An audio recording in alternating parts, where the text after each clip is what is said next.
I'd like to welcome everybody to APCUG's Wednesday workshops where you can come and join us and enjoy 2 hours or so of technology stuff. Uh, we're glad you're here with us. We've got quite a number of people, and I know they're coming from all over the place. Uh, Bill James is our co-host. He will take care of if you have any kind of Zoom problems. Do a text chat box to him so that he can help you if you're having a problem. And again, if you are having questions, submit those to Judy Toulour, and she's over there. And I guess I can handle anything else that's going on. My name is John Kennedy. I'm APCUG Zoom host and regional advisor for regions 3 and 6. Today, we're here to talk about notes, as you can see behind me. Not the musical kind of notes, but we're here to talk about the kind of notes that you take and you want to save. And we have 2 excellent presenters and 2 excellent topics that you can learn and choose and use one or the other, or probably could even use both. And our first presenter is Hewie Poplock. And if you don't know who Hewie is, you have not been on the internet for one day, because Hewie is one of our lead presenters.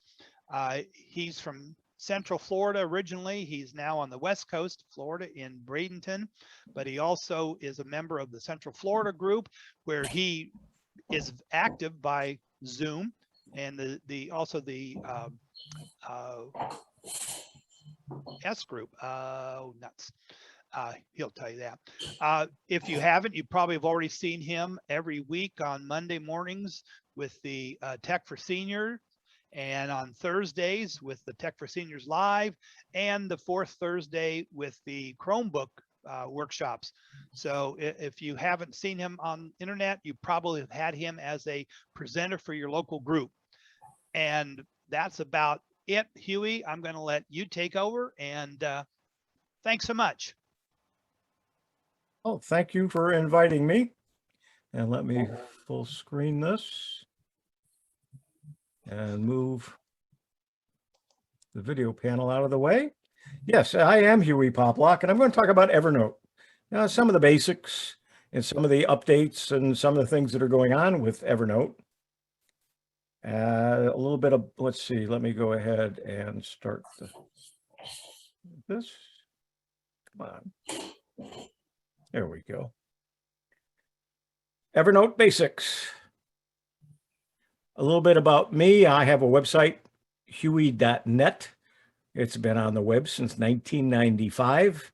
I updated it, probably 4 or 5 months ago. And so there's lots of information about Tech for Seniors, about Chromebooks. Jerry's Tech Tips are there. We also have a page called the Windows SIG, which is the Central Florida Computer Society's Windows Special Interest Group that I've been leading since I think it was the days of DOS, and when we called it the DOS SIG. I took a couple of years break in between, but other than that, I've been doing it.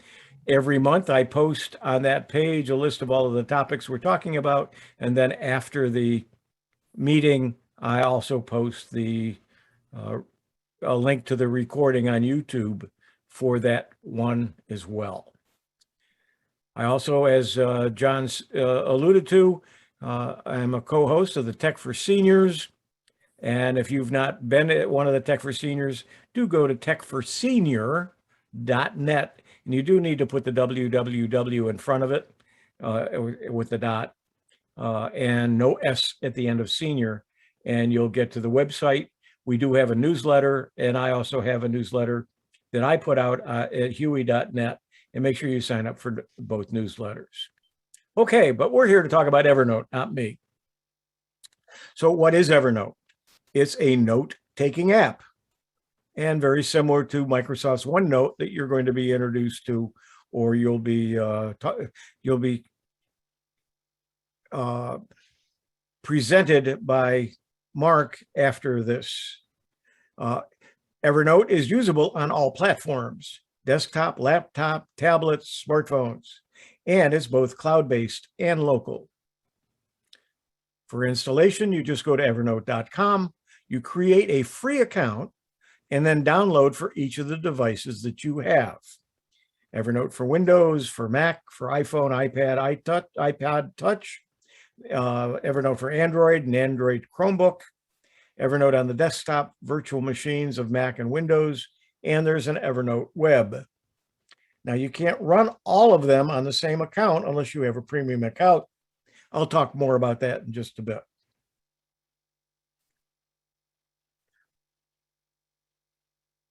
Flexible organization. Evernote doesn't force you to organize in a certain way.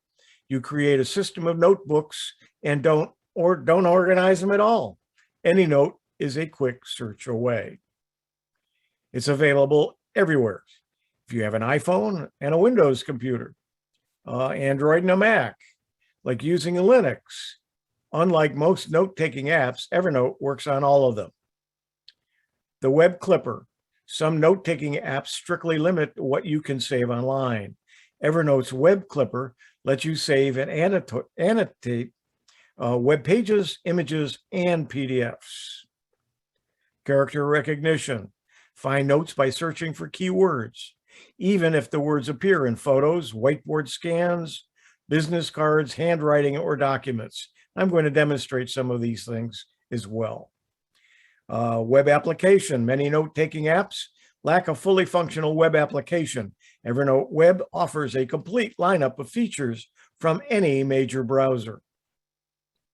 And the apps integration. Evernote works with apps you rely on, including Google Drive, Slack, Outlook, Microsoft Teams, Zapier, and Gmail. The new Evernote for Mac and Windows. They rebuilt the app from the ground up to make it easier for you to create notes, quickly customize them however you want, and find information in an instant. Now, a little later on, I'm going to show you examples and show you some of the things that I'm talking about here, but I would just want to give you some generalities here at the beginning. Now, there's a home area now, and that consists of widgets that display your content in a convenient and streamlined view. All customers have a notes widget, a scratch pad widget, and a recently captured widget. Evernote Premium and Evernote Business customers have additional widget options, as well as the ability to customize the appearance of their home. There's an editor, more control over appearance of your notes. Use semantic headers and tables to give you structure to your notes, or change fonts, colors, and highlights to add a personal touch. There are checklists. You can indent items, drag and drop to reorder them, and enjoy the satisfaction of crossing them off with a single click. Adding rich content like audio, photos, attachments, and sketches is quicker and easier with the new multifunction insert button. And there's a redesigned formatting toolbar. The search function, you can save time and keystrokes, get real-time search suggestions as you type to find what you need faster. Filter your searches by tag attachment, PDF, URL, and more. Make searching your Evernote superpower. Combine keywords, tags, or locations to find exactly what you need, and then save those searches and use them over again with just one click. The user interface has changed. The main screen has a cleaner, more modern look that is consistent across all your devices. It's easier on the eyes and easier for you to get stuff done.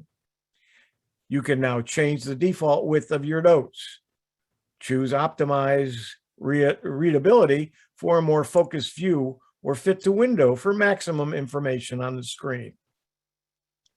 The foundation, this update moves the app to a new code base that's more stable and reliable for fewer hangs or crash errors.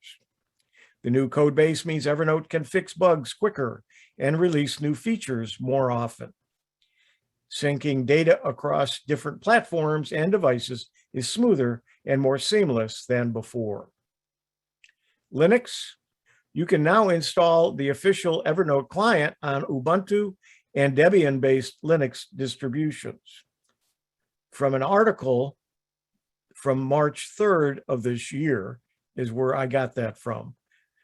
And for years, the desktop client from Evernote was not available for Linux. Evernote promised a Linux application some time ago, and its beta version is finally available for Ubuntu-based distributions. But I couldn't find a link to the Linux beta from several articles that I was reading. So to apply to test it, just fill out a form at evernote.com/early access. Okay, notebooks. This is what makes up Evernote. Notebooks are like folders. They contain notes. Notes are files which contain text, snapshots, audio recordings, or attachments. And then Evernote hierarchy is a note, then a notebook underneath it, and then the notebook stack. To create notes, you right-click Other Notebooks. Do I put everything in one notebook? One notebook for each project, one notebook for each type of note, one notebook for each person or client. You can stack notebooks, simply drag one on top of the other.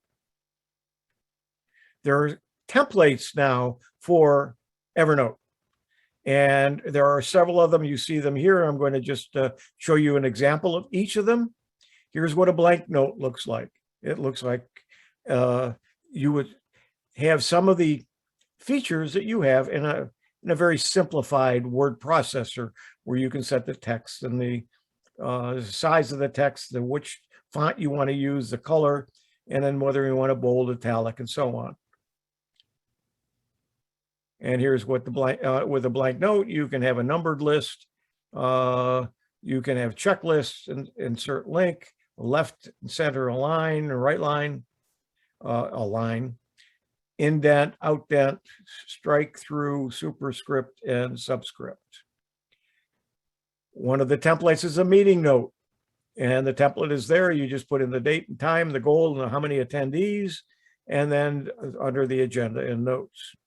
You can have a to-do list, very easy to put together, and you can put a little checkbox. You can put a box there that you can check items off to show that you've done them. You can have a weekly planner, a project planner, and it does extend out for, I believe, 5 weeks plus a final summary. Lecture notes, an essay outline, a meal planner, or something like a daily reflection. What went well? What didn't go well? What can I improve on? You could fill that out every day and have it in your Evernote. You can add tags to an Evernote, to a note in Evernote. I don't use it. And you'll see why, because the search is so good that you don't need to put tags in to find things. But if you want to use tags, you can have up to 100,000 per account. Notes can have multiple tags. Therefore, a note can exist in multiple containers. Tags can be nested into multiple hierarchies. This permits you to create your own structure. Here's an example of all of my devices taken just a couple of months ago, where I've got the Evernote for Windows on my desktop. I have it on my Samsung phone, Android phone. I have it on, the next is my Chromebook. I have it on my iPad. I have it on my Windows Surface. And below that is a desktop that I no longer have. And I have a second Chromebook, and it's on that. And well, I guess that's the same thing. So you can see, and this is here a little bit larger, and you can take away the access at any time from this list. How secure is it? How Evernote stores your data. Cloud-based storage services like Evernote don't exist in some sort of mystical cloud place, but instead on a remote computer and accessible to anyone who obtains a username and a password. The more accessible the data is to you, the more accessible it is to would-be attackers. Offshored cloud-based storage is a convenience, but recognize that the convenience does carry risk and is probably not the best storage choice for sensitive information. The security, and this is from Evernote security page on their website. Evernote users trust us with billions of their notes, projects, and ideas. That trust is based upon us keeping that data both private and secure.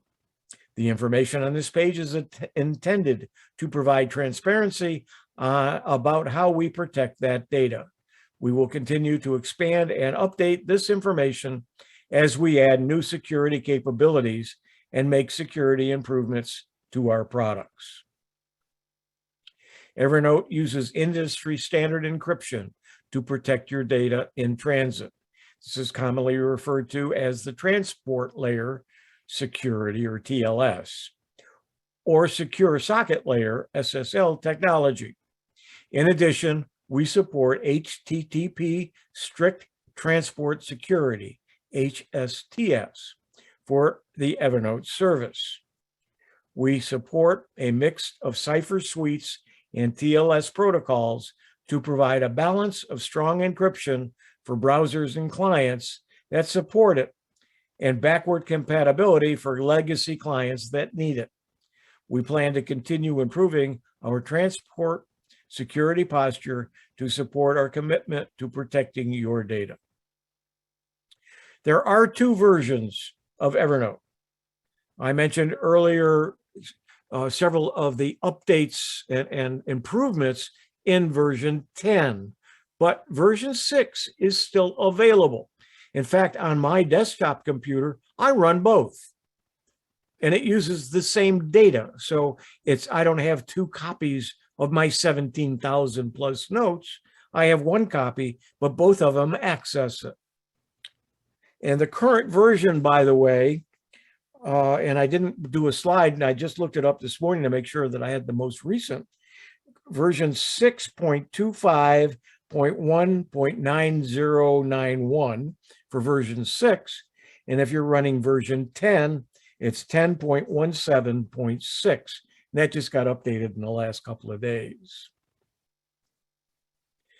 And let's go back to this slide again. You can see they look quite similar. Version 6 is, here it is here. And you'll see that there's there's actually three columns there. One was a list of the notes and the hierarchy. And then the middle one is the name of each of the notes, and then whatever one is highlighted, you see on the right. And you can edit them at any time, as you can see. By the way, I tried to do all of these slides using the same time frame, so they all contain the same information, so that you're seeing the same information in each of the versions, or in both of the versions. And when I show you actually on some of the other platforms too, you'll see the same information on that platform. So this is the Windows version 6. This is what Windows 10 version of Evernote looks like. I'll get the screen off of there. And so you can tell that it looks somewhat similar, a lot cleaner look. And you can see at the top, there is a home, there's shortcuts and recent notes that's also available on that left-hand column. This is what it looks like on my iPad. This is what it looks like on my Android phone. On my Chromebook. And on the web. Here's the screen desktop for version 6. Again, looks very similar. Not quite as clean looking as version 10, but it still works. If you are running Evernote and you have version 6, you can stay on it. My concern when version 10 came out was if I update version 10 on my desktop and I don't have, and there's not a version 10 for my Chromebook, what's going to happen with the data? Am I going to lose the quality of the data? Am I going to lose the data? what's going to happen? Does it overwrite version 6? Well, it doesn't. It coexists with version 6 and version 10 coexist on a desktop. The data is, as I mentioned earlier, is the same data. So as I update something, it's updated in both versions because it's the same data. Here's some more of version 6. You'll see on the left where my notebooks are, and then underneath it are a list, and those are the notes by topic under the notebooks, the various notebooks I have. The little number in the parenthesis is the number of notes in that topic. The middle column just lists all of them. You'll see over on the right at the top, you'll see some things that I'm going to explain a little bit of them, but let's kind of look at this. So there's the notes. As you see the numbers in the parenthesis, that's how many are in that particular set of notebooks. Now, we've got each of these things. So we got the notebook is the first one, which says Hewie's notebook. That is a notebook and a topic, and you assign a notebook, and then there's a default one each time you save a note. If you're going to share a note, you can do so by copying the URL, and you can even send a copy of the article. Then you can change the font and the font size and some things about the font. You can make it bold, italic, and underline, and so on. Then the 3 dots up on the right, you can set a reminder for any particular note. You can save that as a template. There is a present mode in version 6 that they did not include in version 10. And I liked it. And I'm sorry, and I'm hoping that it will return to version 10. You can email a note to somebody, and they don't have to have Evernote to read that email. And of course, you can delete a note as well. In version 10, you don't delete it, you move it to trash, which is the same as deleting. Here's a version 10 screen on the desktop, and you can see to the on the left, you're seeing it in a larger version on the right. And you can see it's very similar, but much cleaner. And you have some things that you can place at the top where it shows recent notes and shortcuts. You can not include those in this column if you wish. And again, they have more actions with the 3 dots at the top. And these are some of the things that you can do. You can share it. You can move it to a different notebook. You can copy it. You can duplicate them. You can edit tags or add tags, add to shortcuts. You can pin it to home and so on. There's a whole bunch of things that you can do.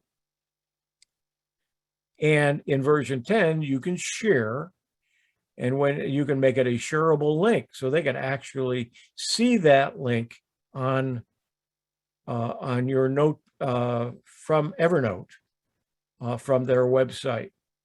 So you can invite someone and share that with them. And you can determine whether you want them to be able to edit and invite, or whether they can just edit, or whether they can just view it. Under more, and you see in the large on the right, exactly what's there. You can set up a numbered list, a checklist. You can insert a link. You can left align, center align, right align, indent, outdent, strike through, superscript. And then at the bottom where it says simplify formatting and remove formatting, they're grayed out because they're not available at this point, but you'll see in the next that they are in a different, as I look inside that note. Now, the searching in Evernote is by far the best search I have ever seen for anything. It is the one thing that really sold me on Evernote. It's been available since the very beginning, or at least when I got involved in 2008. And the search is just fantastic. And it has fantastic results. I'm going to show you what I mean. Using search, you select which notebooks, or you can select keyword searches with any operator. You can default all of the keywords in your search, or any before the keywords like any, invoice, expense, returns every note that contains either invoice or expense.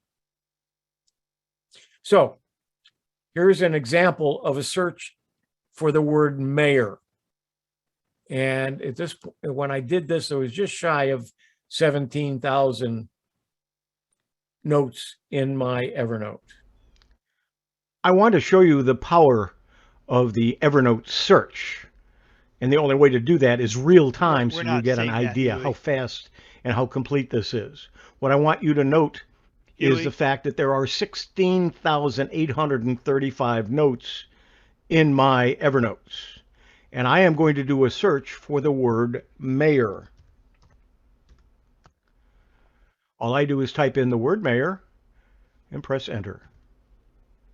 From the 16,000 plus, it narrowed it down to 54 notes. That quick. We're going to come down to the first one that I want to demonstrate right here.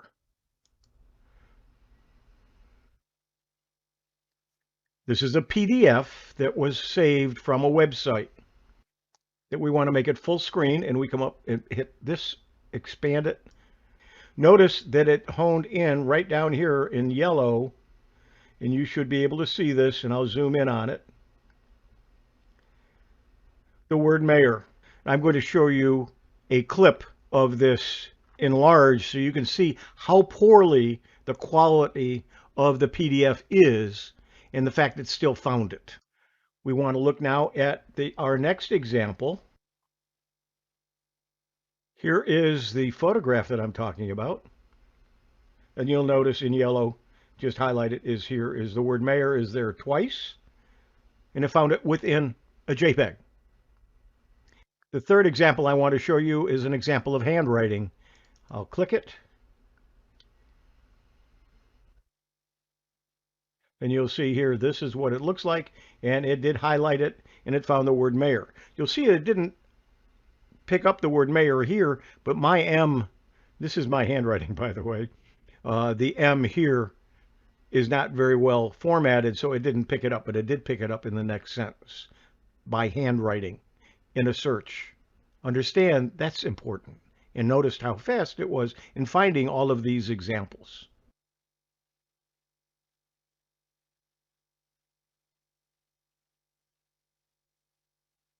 Okay, so that was the article, and let's see it up close and personal here. Notice how poor the quality of the PDF, and yet it still found the word mayor. And again, here's that photograph of a sign, and the word mayor is in both. You see how it highlighted to show you where that word was in that picture. And here's the handwriting, my scratching. I could have been a doctor. Sharing a notebook with other users by right-clicking the notebook you would like to share and then clicking Share a Notebook. Click the Share Public link to share your notebook publicly, or share with individuals to share with invitees only.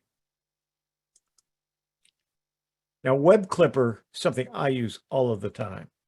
Clipper installs as an add-on or an extension to Edge, Chrome, Firefox, and Safari. The Evernote Web Clipper. And you'll see that it gives, at the top of my browser, it gives the elephant, which is the symbol, logo symbol for Evernote. When I click on that elephant, this will pop up on the screen. It'll say, okay, save it. So, but do I want to save it as an article, a simplified article, a full page, bookmark, screenshot? And then what category do I want it under? And then maybe some options, and I can even add a tag. But there are different ways the Web Clipper will show things. On a web, there is a typical web page. You notice how long it is. You don't have to read everything that's there, so I didn't make it up close and personal, but I did make it, I did take parts of it. So there is the little clipper, I click that, and then this came up. And so do I want the article? If I want the article, it highlights and shows me what the article is and what it's going to include when it saves it. But if I want a simplified article, what it does then is it cuts out, let's go back a second here. You'll notice, whoops. Well, you'll see here over on the right is a whole bunch of things. There's menus and everything else. But yet, when we click just the article, it's only going to show us some things. But if there's ads in the article, it is going to show them to us. But in the simplified article, it leaves all of that out. So you just get the information and some of the important graphics that are included in the article. You can also do the full page and you can get it all. You can get all the menus and everything else if that's what you want to have. Occasionally, you may only just want to have a bookmark of it. Just save the link. So you can save it as a bookmark. And there's a bookmark up close. Or you can highlight something and you can save just the selection. But it will include in the selection, in the heading for that selection, for that Evernote, it will include a link where you got that from. So you can click on the link and go back to the source, which will be the web page in which you took that selection from. Now you can organize your notebooks. You can save it in whatever topic or notebook that you want to put it in. You can put it in security. You can put it in any of the ones that you see listed there. Again, the web clipper, you save it, and you can save it as a simplified article. Now you can encrypt a note if you wish. And how to do that is open a note and highlight the text you wish to encrypt. You right-click or control-click the highlighted text and select Encrypt Selected Text. Enter a passphrase into the form. Once you have set the passphrase and confirm, the text will be encrypted. Let's see here. I just want to make sure that I give the warning. So that's what it's going to look like. And a warning, Evernote does not store a copy of your encryption passphrase. If you forget this passphrase, Evernote can't recover your encrypted content. So make sure if you decide to use encryption for something and give it a passcode, that you have a password manager, that you've got it written down and you can find it. So you choose it, you re-enter the passphrase, and you can even put a hint in if you want. And then remember the passphrase until I quit Evernote. And as I mentioned, it plays well with others. You can save Evernote, for instance, save to Evernote in an Outlook. So you can save an email, for instance, in Evernote. There's also an Evernote email address that you get with your account, but you can't use it unless you have a paid account. But what you can do is you can send an email to yourself, and it automatically makes that a note in your Evernote, and then you have a specialized address for it. Obviously, I have it grayed out on mine because otherwise all of you could be sending me stuff from now forever, and I couldn't stop it because there's one address, and once there's nothing in it. If somebody sends something to it, it goes into Evernote. So I certainly you don't share that with anyone. Now, what about the pricing of Evernote? It's free. Can't do a lot with the free version, but if you aren't an Evernote person and you're not using it, you can get an Evernote account for free, sign up for it, and test it and play with it. You can sync up to 2 devices. You can find notes fast with search and tags. You can apply rich formatting to your notes. You can clip web pages. You have a 25 megabyte maximum note size and a 60 megabyte monthly upload limit. But you can have as many, if the notes are simple and just some text, you can put as many as you want up there. but it'll get you started and get you to learn. That's what I did. Probably the first year or so, I used it for free. I went to the premium when I did my first Evernote presentation in about 2008 or 2009. And when I went to premium, that's $7.99 a month or $8 a month.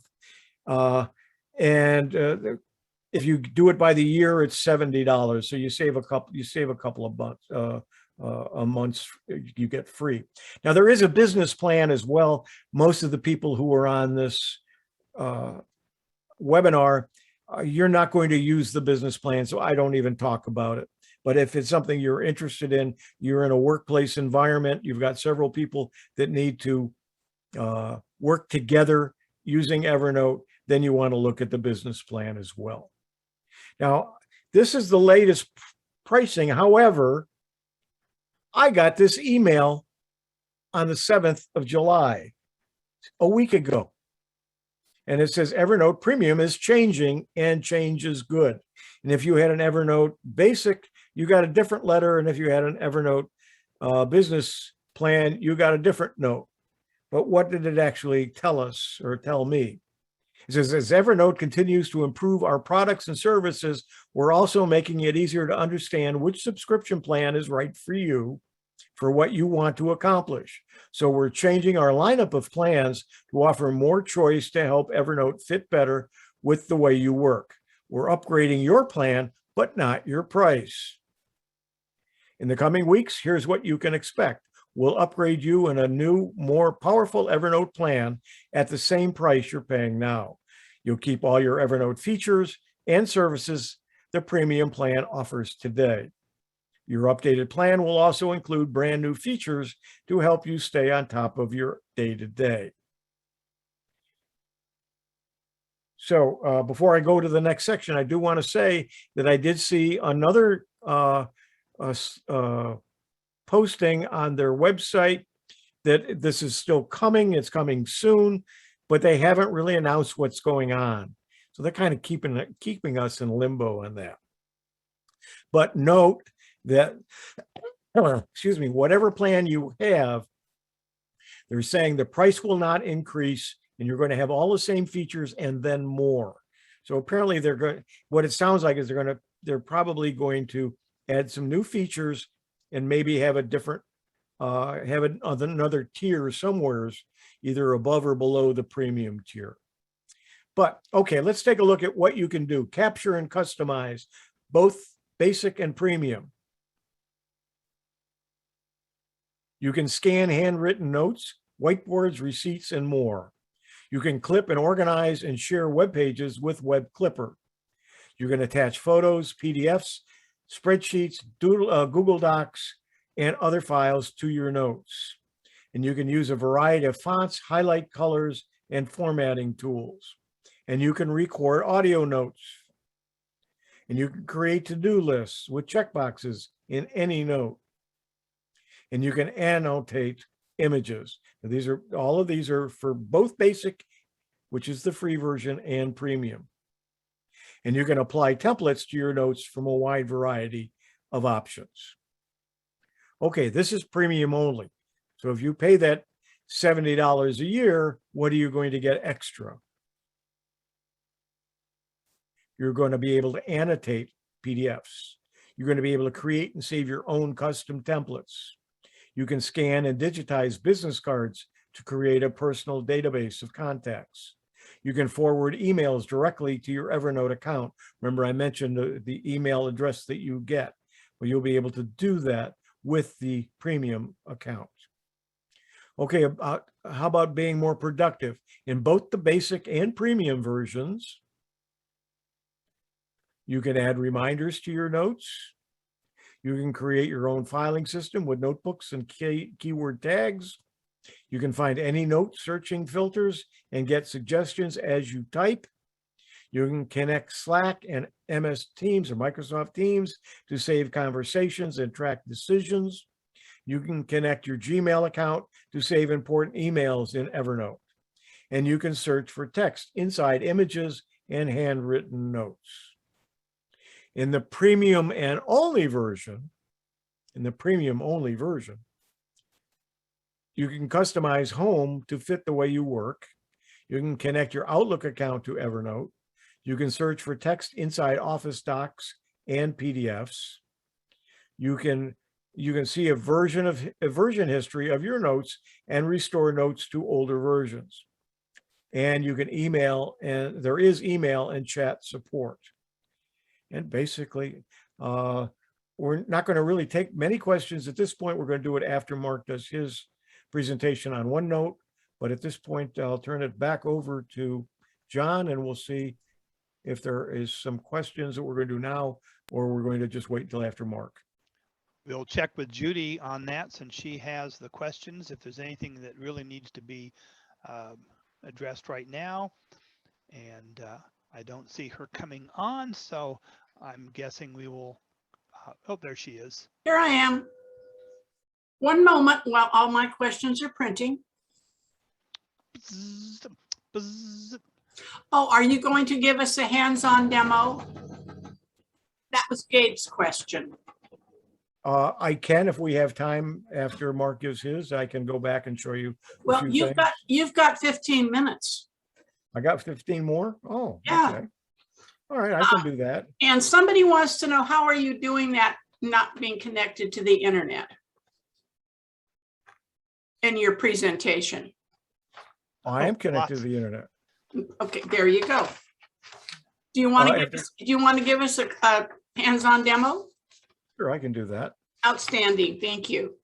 I'm not sure what I'll cover, but I can do that. Let's see, I want to share my screen again. And let me go ahead and get out of my presentation here. I love your question, Mark. And now, I don't know, you may be able to see my taskbar at the bottom. I have two Evernotes down here. This is version 10 and this is version 6. Well, I can open either or both at the same time, and yet they get the same information, show the same information. Is there something that shows you which one's which? You can name them. I just know where they are. Normally you wouldn't have both there. I do, because I do a lot of these presentations. Okay, here's my Evernote. Let me make it a little bit bigger here so it doesn't get too confusing. But Zoom likes to have a little menu at the top, and if I make it full screen, I can't see everything at the top. But here's my Evernote. As of today, I have 17,234. So it was just, I think, 2 months ago, maybe 3, that I did that presentation. There was 16,800 or something. So I've added another 400 or 500 notes. Now, here are typical notes. So this was something about the plan that I got today, but let's see. Here's 12 things you didn't know you could do on Chromebook. And here is the article. Let's see, if I move this, it shows me the article. And here it shows me, if I right mouse click, you'll see, let's see, right mouse click. It gives me, oh, come on. I left mouse click it. It says view source, copy URL, edit it, or remove it.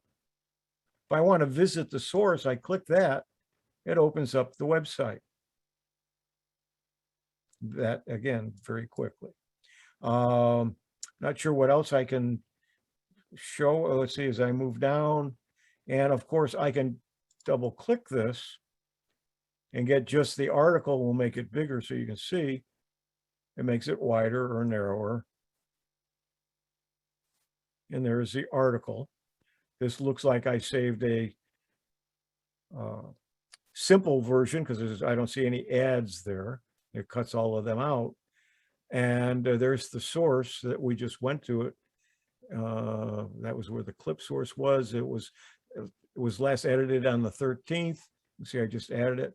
I can share it and so on. But let's go to the Gizmodo, the actual source, and you will see that by saving it,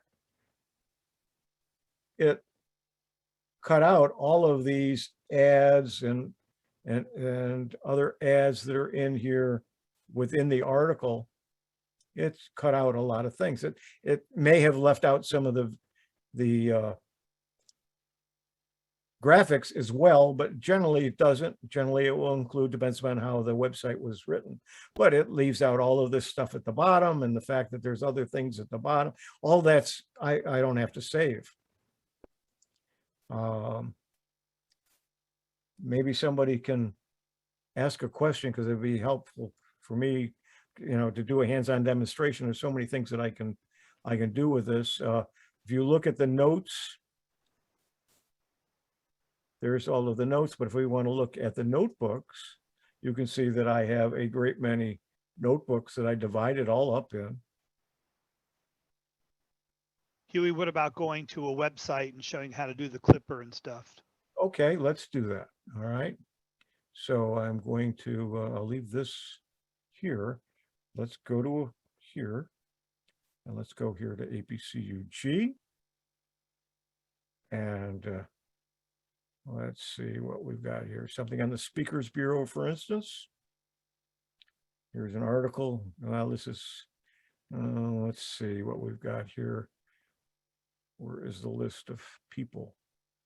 Oh, down here. So let's say I want to grab just this information right here of all the speakers from the Speakers Bureau.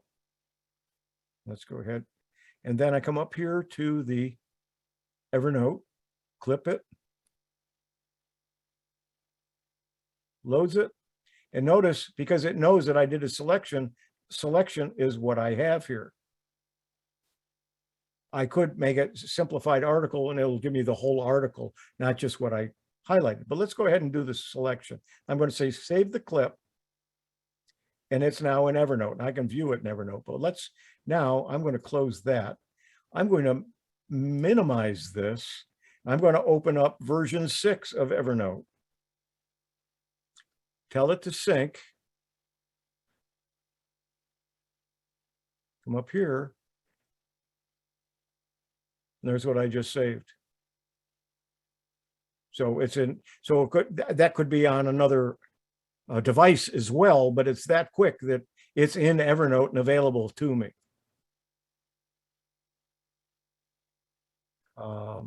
Any other suggestions, John, is something I might show them?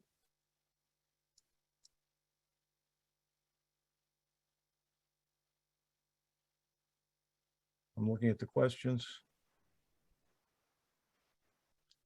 Do you I have a ton of questions, and don't forget, everybody, they will be answered in the Q&A that gets sent to everybody after the presentations. Can you talk about importing data from other sources? He's cherry tree, text files, etc. I'm not sure what you mean, because that's everything that you do. You're importing it from another. I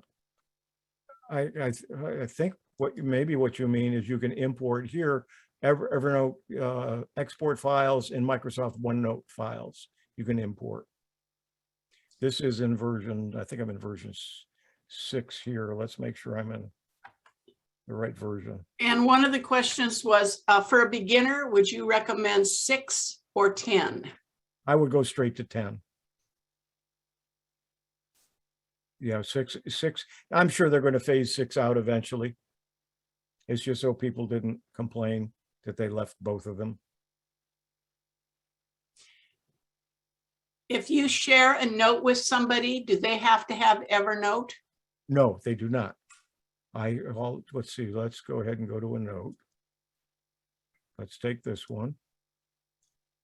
If I share it, I can go ahead and say, let's see, I can invite someone to it. I can email a copy, and all I have to do is put their name in here.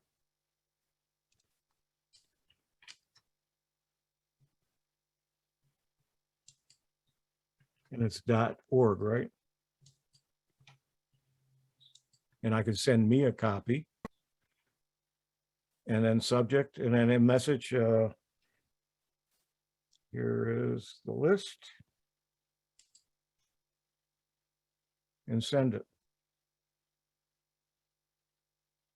Email sent, and Judy should see it momentarily.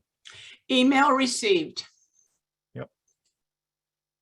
It just makes it so much easier to share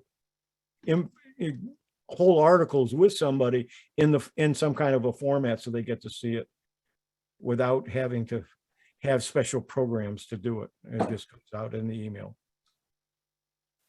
And I don't know, Judy, I don't know if you have Evernote installed or not, do you? Yes, I do. Okay, but you wouldn't have to be able to read that.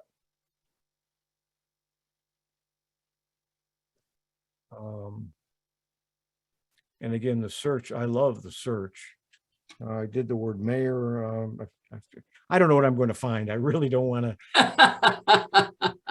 You know, I keep in my Evernote, I have a copy of my driver's license, my car insurance, my car registration.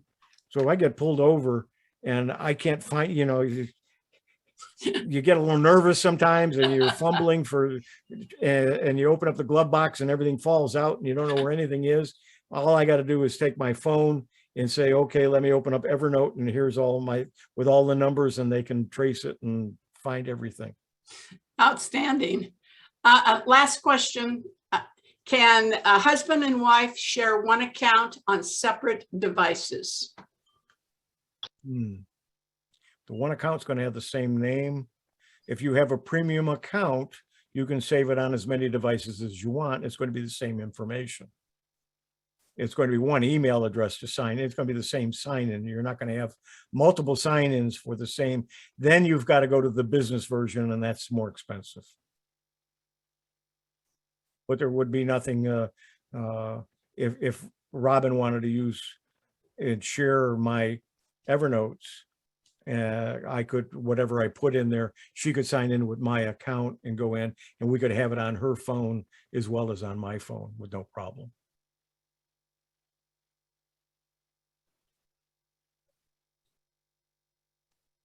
One question, Hewie, for the basic premium, the numbers you have for the basic was 2 devices.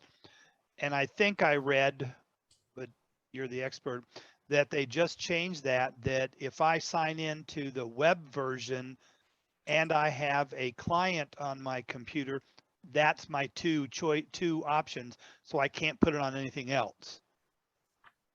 Well, the web version, you can open wherever you are. You just can't have you can't have it open more than once. Okay. But I think you can open it if you've got it. You can sign into it on your phone, and then later on sign into it on your tablet, and later on your desktop. And I don't think there should be there's not a limit there. You're just not going to have 2 at the same time, or you can have 2 platforms with it set up. Okay. But the web version, I believe, is the web version. I could be wrong, but I'm quite sure. Outstanding. Anyway, thank you so much. It's a great way to just, when a lot of times I'm going through and I'm just reading articles and I don't have time to read the whole article. But I want to save it. You know, it used to be I've got friends that they cut out articles from a magazine and they got a stack on this desk, and they save some on they're on their desktop, and they save some in some folder somewhere, and maybe some in another folder and some in another folder, and then they get on their laptop and they save them somewhere else, and then they save it on their phone, and they don't know where anything is. And when they go to look for it, it's on one of these devices in one of these folders somewhere, where when you're using Evernote, it's always there, whatever device you're on. Back in the day, David gave me a task to find out the social media that all the groups had. And I sent out an email, and of course, as usual, not too many people answered. So over 2 years' time, I just kept going back. You know, it was an old note. And when I would find a website that had, oh my gosh, they now have a Facebook account, or they're on Meetup or whatever, I would just send it to that same old note. And when I was finished, I captured all the information and made a list, and voila, it was done. And instead of putting in a Word document and forgetting what the name was or whatever, it was just so super simple to do it with Evernote. Yep. No, I live by it. As you can see, with over 17,000 notes, I'm using it a lot. Yep. Well, thank you so much. And let's go back to John. Okay, so as the background says, we're talking about notes today. In music, we would change the key and go to a very similar tune. But what we're going to do now is we're going to change the company that produces another version of a note-taking program called OneNote. Mark Schulman has spent his career as an instructor and software designer. He has taught a wide range of programming courses for major corporations and worked at large software development projects. He currently manages the IT department for a small company that does clinical drug trials, as well as the computers for a small medical practice. His major geek interest these days is in the computer technology that made the moon landings possible in the 1960s. We think that could be a very good VTC presentation. And he's currently working on building a reproduction of the Apollo guidance computer. He lives near Orlando. He's also a member of Central Florida Computer Society, but resides in that place. And so he's going to take us through some features of Microsoft's OneNote. So Mark, this is your turn. And Mark, the VTC is August 21st. Get in touch, okay? Okay, will do. Hi, everybody, and thanks so much, John. Thanks, Judy. So just as Hewie lives his life in Evernote, I live my life in OneNote, and they're very similar products, and they're both good products. I've actually used Evernote in the past, and so my recommendation, I'll tell you right off the bat, is just use whichever one fits your needs. You can't go wrong with either product. So I will show you a little bit about how OneNote works and what its features are, and you can compare and contrast and pick the one that works for you. And thanks for the presentation, Hewie. I've actually seen that before, and it's a good one. So, as I stumble my way around PowerPoint. So we're going to look at Microsoft OneNote today. And John just went over all of that, so I'm going to skip that. So OneNote started out originally as a simple note-taking app, but I need to share my screen, don't I? I think we'd like to see it. Yeah, sorry. Boy, sorry. Yeah, we are professionals here. There we go. Can you see my screen? I can see it. Okay, great. Okay, so OneNote started out as a note-taking app, and you can use it to organize just about any part of your life. And I'm going to run you through an example. When I do research on a project, it always starts out as OneNote. When I'm in the information gathering phase of a project, it's just where I start. Create a new notebook and start researching whatever it is. And OneNote is also my quick reference guide. Anything I need to know about my life. If my doctor asks me, when was the last time you got this test done? Or if someone at work asks, when was the last time you updated this computer? I'm going to go to OneNote because that's where I keep all that sort of information. So the app is completely free. We'll talk about that a little bit more. There's actually some nuances you need to know about that, but it's a free app. It's available for Windows, Mac, Android, iOS, and you can access it via the web. Sadly, there is no Linux version, but it will run under Wine in Linux. And of course, if you're in Linux, what most people are going to do is they'll simply access it via the web. So how information is organized in OneNote, the major unit of storage is the notebook. And there's no limit to how many notebooks you can have. Generally, you take a notebook and you divide it up into sections, and there can be one section or as many sections as you need. And I'll show you that. And then each section contains some number of pages. Now, there's actually a subdivision that's not shown here. You can have what are known as section groups. So if you need finer divisions than this, there is one more level. I hardly ever use that. So this works out really well for me, and it fits in well with the way I think of organizing information. Notebooks divided into sections, which are divided into pages. Okay, so here's what the interface for OneNote looks like. And it's changed a little bit. There is a new version that just rearranges these, but the general information is the same. So over on the left-hand side, I have a list of all my notebooks, and then again, that can be as long as it needs to be. In the middle is the content. So I've got all my sections are represented by tabs across the top, and then the list of pages in the current section are listed down the right-hand side.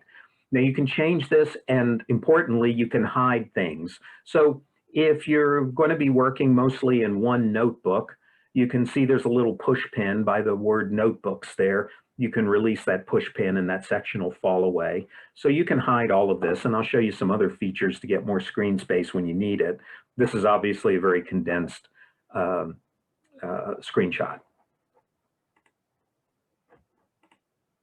Okay, so where are notebooks stored? There are two places you can store a notebook. You can store them on your local hard drive. You can also store them in Microsoft's cloud storage product, which is called OneDrive. You can use other cloud storage too, but you lose some features if you do that. So I use OneDrive. The number of notebooks you can have on your local hard drive is just limited by your hard drive space. So if you've got a normal sized terabyte hard drive or something, you can create millions of notebooks. On OneDrive, they're limited by how much storage space you have available on OneDrive. I'm going to show you that in a minute. But the really cool thing is that if you store your notebooks on OneDrive, then they're available across all your devices. So I can store information on OneDrive. It shows up on my home PC, my work PC, all of my laptops, and it shows up on my phone. So that's really nice. I can throw a shopping list together on my desktop. I can, and it will show up on my phone. I can get it in the store once I'm on, I can get it on my phone once I'm on the store, in the store. So that works out really great. It's also one of the things that I use it for that's so handy is that if I think of some things that I need to do at work, I can sit down on my PC at home. I can go to the notebook where I keep track of my to-do list for work. I can type in some items and then just close OneNote. And when I get to work, it's going to be there on my work PC. So I really do use it to organize every facet of my life. So I'm going to take a real problem and show you how I would go about building a notebook in OneNote. And this really is something that's coming up. So later this month, my wife and I are going to take a trip to Blowing Rock for my nephew's wedding. And what I would normally do, and haven't actually done it yet, I'm really procrastinating on planning for this thing. What I would normally do is I would create a OneNote notebook that has all the information about our trip. And what's so nice about that is I can do it on my desktop computer, and then all of that information is available on my phone. It's available on my laptop. We're not taking flights, we're driving up. But when you take flights, it's really nice. I can put all the boarding passes in OneNote and that sort of thing. So I'm going to take you through this whole process and just show you how I might build this notebook. So the first thing I'm going to do is create a new notebook. And to do that, I'm going to go to File, New, and it asks me where I want to create the notebook. I can create it on my own PC, and create it in some other cloud storage area, but I'm going to do it on OneDrive, which to me is most convenient. So I'm going to create a notebook called North Carolina, and just click Create Notebook. And it's going to chug for a second. No, I don't want to invite anybody right now. And I have a brand new notebook. So if I look, probably put it at the bottom. Yep, there it is at the bottom. So I have a notebook called North Carolina. I like to keep my notebooks in alphabetical order, so I'm actually going to take it. And boy, why is that not working? Well, I don't know. You can normally rearrange them. I don't know why that's not working. So it creates a new section, and that new section has a page called Untitled. So the first thing I'm going to do is rename that section, and I'm going to call it Itinerary. And the first thing I'm going to put in it is Daily Itinerary. And I can type some notes. I'm just going to type some quick text. This is where we're going to, whoops. going to be each day. And it's got a lot of very basic word processing features. It's not meant to compete with Microsoft Word. You certainly can't do everything in it that you can do in Word, but you can do a lot. So for example, I can insert a table, and I'm going to do that. And so I can say, okay, on 7/31, we're going to drive up to Blowing Rock.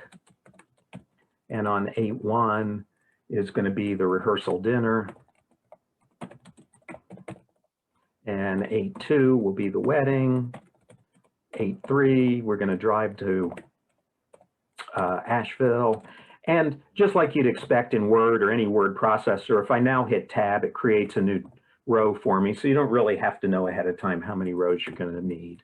And then we're going to visit some museums and so on. So I won't fill out the rest of it, but that's what that looks like. So another thing that would be really helpful here is to have a map of where we're going to go. So earlier I dropped in, let me resize that a little bit. I can't see it. I went to Google Maps and I mapped out our route, and there it is. So I'd actually like to have that in OneNote. So what I'm going to do, go back to OneNote. I'm going to create a new page called Map of Route. And on the Insert tab, I can do a screen clip. So that sounds perfect. So I'm going to click there. And my screen goes light, and I just drag the cursor across the part that I want. And boom, there it is right in OneNote. So I use that a lot.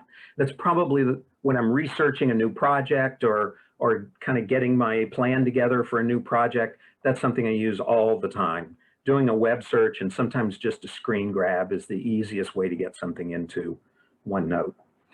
Okay, so also one of the things I like to do is I like to have a to-do list of all the things I need to do during the trip or before the trip to get ready for the trip. So it happens that I'm not going to make you watch me type this. I've got a document over here where I already typed a text file that's got all that in it. So I'm going to grab that and paste that into OneNote. Okay, so these are the things I need to do. Now I want to format it a little bit, so I'm going to make that into a heading. And then these two things right here, I want to make into a to-do list. So I've got a button or a list I can click up here where it says to do. And I'm going to indent that a little so it looks nicer. And those actually become clickable to-do lists. So when I actually do this, Zoe's the person who takes care of our cat. So I need to remind her that she's on duty to take care of the cat while we're gone. And when that's done, I can click that box and put a check mark in it. And so I can do the same thing here. So those are the things I need to do last minute before the trip. And I'll make to-do lists out of those. And then when I get back, there's some things I want to remember to do. Tell Zoe she doesn't have to come by the house and surprise us. And there we go. So there's my little list of things to do.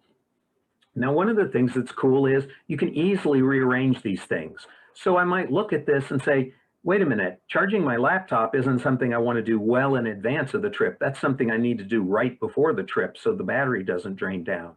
So you notice there's a little arrow out here. If I mouse over it, and I can just take that and drag that down and rearrange this list in any order that I want.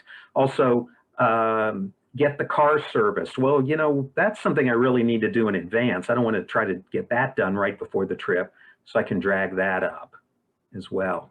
Now you'll notice that you can indent these things as well. So if one task is part of another task, I can actually drag this horizontally and indent it, but I don't want to do that in this case. So I use this all the time. This is how I keep track of my tasks at work. It's how I keep track of the things my wife wants me to do. So the to-do list is great. There's all kinds of little tags and icons that you can put on things. So for example, charge the cell phone. I might say to myself, you know what, that one's really important. I'm going to put a star by that one. And actually, I think I'd want to indent these a little more if I did that, just to make them look nice. So you've got all these little icons here, and you can attach any of these icons to any of these items. I'm going to take that back off. Okay, so that's a to-do list. So some other things we can do. I'm going to create another section, and I do that here with the plus, and we're going to call that reservations. And here I want to keep track of any reservations that we make. If we want to go see a play while we're there, I would put that here. Hotel reservations definitely need to go in here. And the other thing I would put in here, when I'm researching the trip, I would put a list of places that we might want to stay. So for hotels, I'm going to go back over to my web browser, and I've actually got 10 best hotels.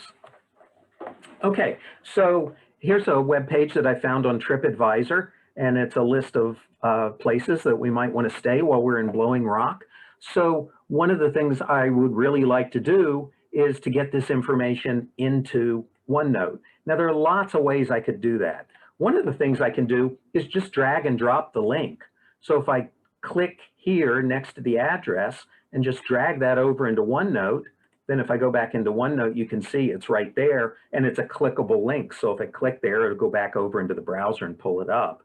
And I like having the link there where I got it, but I'd actually like the content of the page to be there. So I have a little app in my browser, a little plugin that comes with OneNote. And it's called the OneNote Web Clipper, and it's real similar to what Hewie showed you in Evernote. So if I click that, I get this window, and it says, what would you like to put in there? Would you like the full page or just part of the page? Would you like what's called the article? And what the article is just essentially the content of the thing. So that's actually what I want. I don't want all the ads and everything. And then it says, okay, where would you like to put it? Well, I'd like for it to go in the, let me find it, in the North Carolina notebook, and I'd like it in the reservations section, and clip that. And so it does it.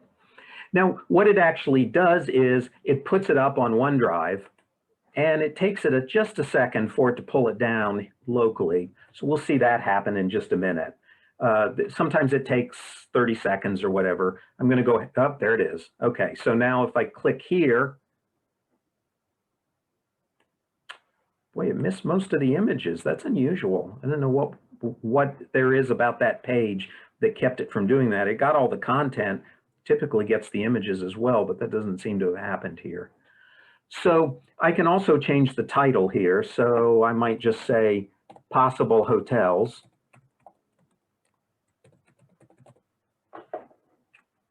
And then maybe I find one that I would actually like to stay at. So I've got one over here, the Holiday Inn Express over in downtown Blowing Rock, and maybe that's my top one. I could do a web clipping like I just did, but the other thing I can do is just copy and paste, and that works really well. So I'm going to copy and paste the name and address here, go back over here and paste that, and then I'm going to grab the image as well. So I'll just right click on this image. That's a nice picture of the room. Go back into OneNote, paste that, and there it is. And one of the things that's nice is that you can actually arrange the page any way you want. So the default is kind of top to bottom, but maybe I don't want that. So what I might do is I can actually collapse that a little bit. I can click the cursor right here and just paste the note there. And I might want to resize it. I definitely want to resize it.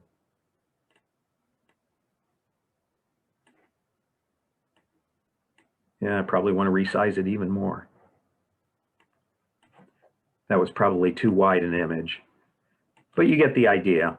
So I can put things on the page anywhere I want. If I want to put a caption underneath it, I can just click right under it and say, this is a view of the room. And so it's not just like a Word document where it's strictly top to bottom. You can click anywhere you want on the page and put things anywhere you want on the page. I really like that ability.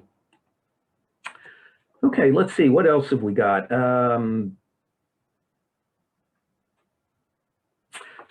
So the other thing I might want to do is things to do while we're in town. And let's try the web clipper again, because I know I can do better on that. Okay, 16 top rated attractions and things to do in Asheville. So let's see what we can do there. So that's a nice little article that's got lots of photos and things we can do. So let's try the web clipper again there. I don't know what happened with TripAdvisor.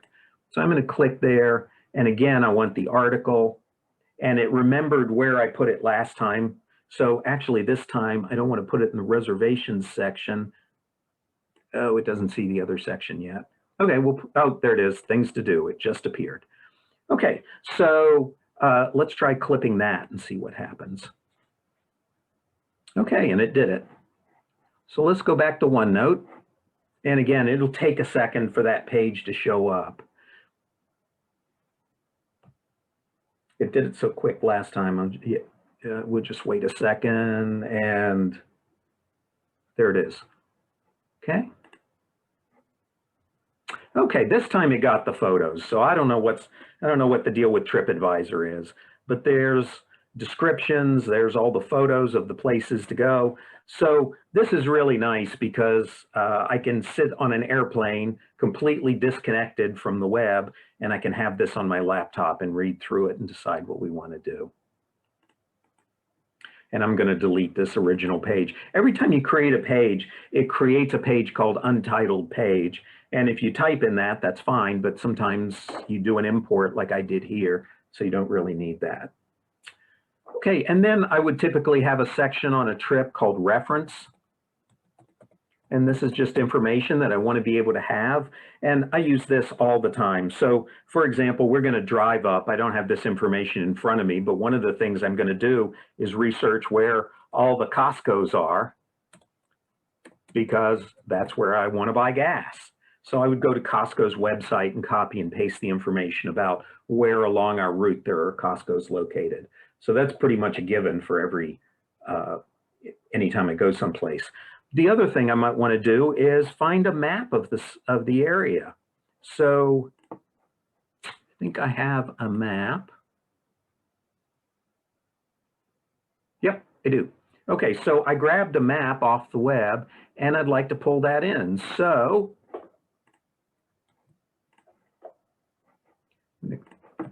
add a page called Map of Blowing Rock.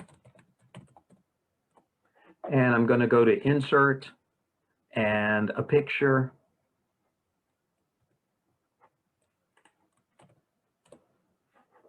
And Blowing Rock map.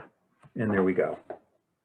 And I can make this as big or as small as I want it to be. So you can see OneNote tries to make it a convenient size, but it's actually much bigger than OneNote showed it, and I can make it bigger as we go. Now, one of the things that's nice about this is when you have an image, I can draw on it. So if I go over to the draw, and this is really handy if you have a tablet with a pen. I don't happen to have one. So the wedding is at Chitola here.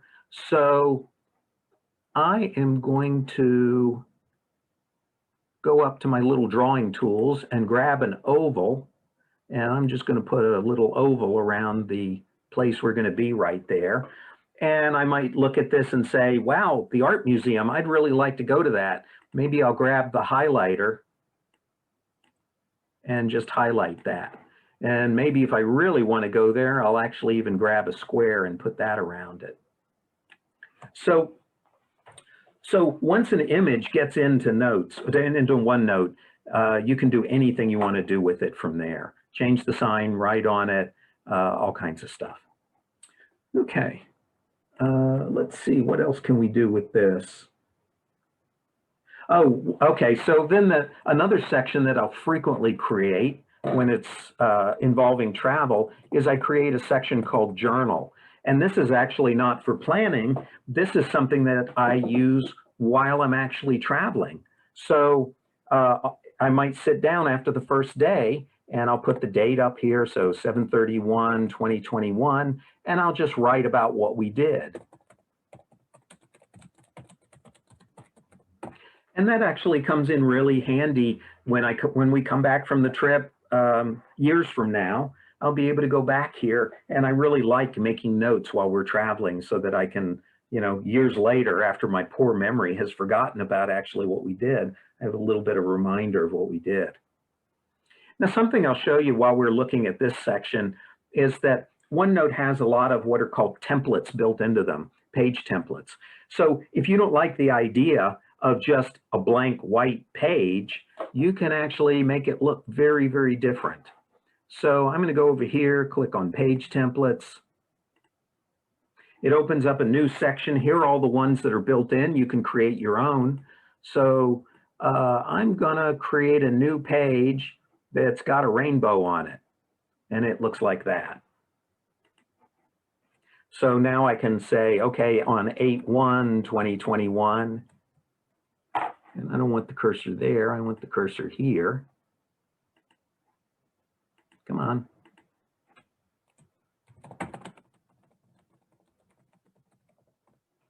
And you can create your own page templates. You can also say for a particular section, you always want to use a particular page template for that section. So that actually comes in handy sometimes. I have a notebook where I keep track of all my software purchases and all my hardware purchases.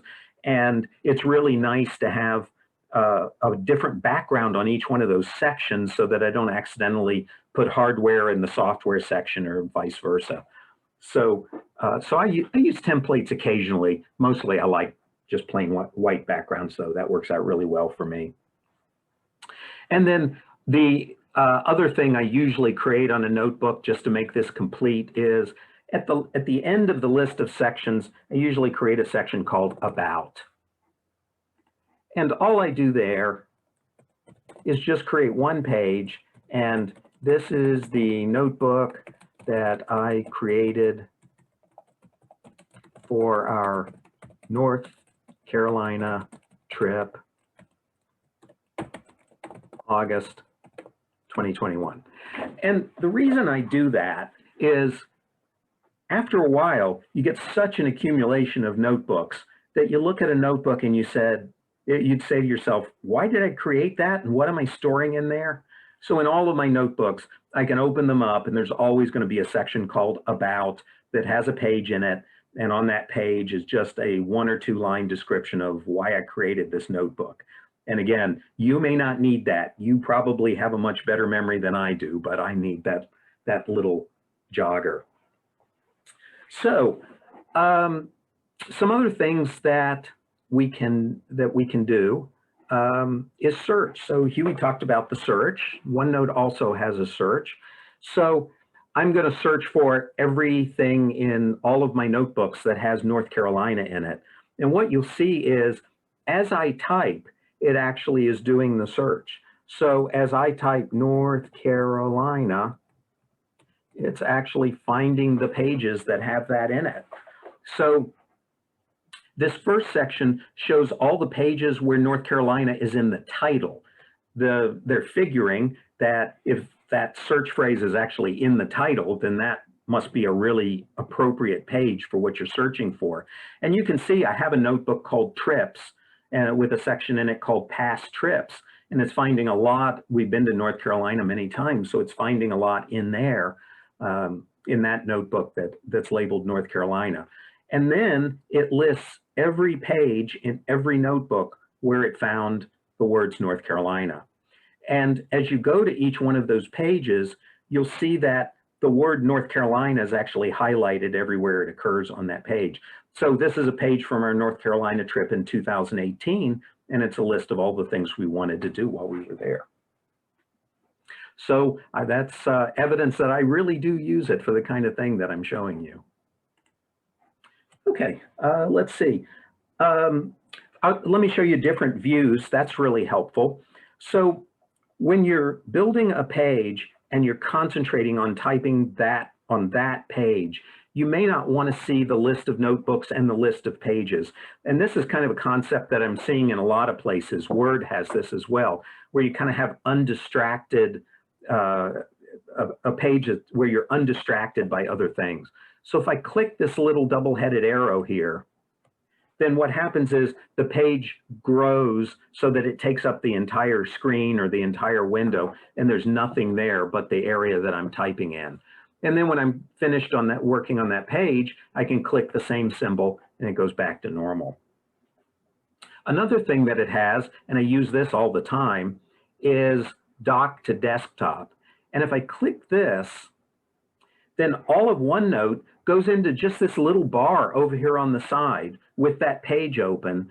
And now I can browse around in my web browser. I can go open Word. I can open other apps. I can have chat windows open, you know, whatever apps I want to work in. And I've always got the OneNote app right over here where I can take notes. So I use that a lot. That's really nice.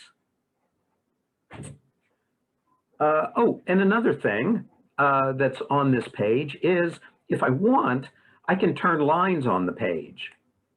So if I click here, I can do this. Actually, it's really hard to, let me create a new blank page. It's hard to see because of that template.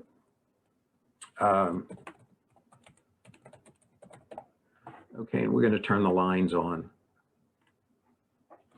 Okay, I hope you can see them. They're really faint. So, and you can set the spacing so it's different. You notice this is kind of what they call wide rule. I can go to a narrower rule like that, or I can go to something that's much, much wider like that. So why is this useful? Well, if you have a tablet and you have a pen on that tablet, then it can be actually really nice to have some guides on the screen so that you can write in the lines. So I don't use that much because I don't have a tablet with a pen, but if you've got a tablet, that can be really useful. Okay, so that is the OneNote app, or at least an overview of it. So one of the things I'd like to show you next is that you can always get to OneNote on the web as well. Any notebook that you store on OneDrive is also available in any web browser.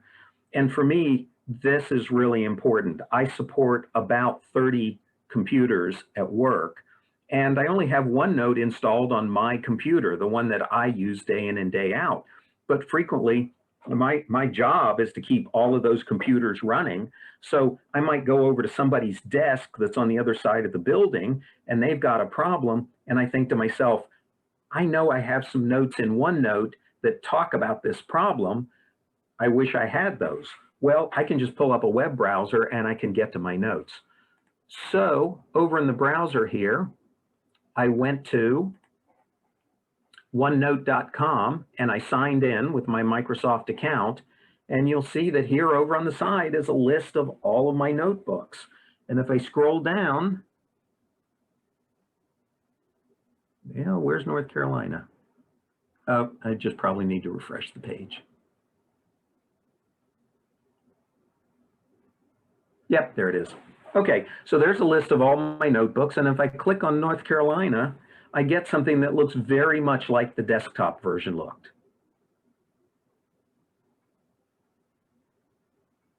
Takes it a minute, there we go.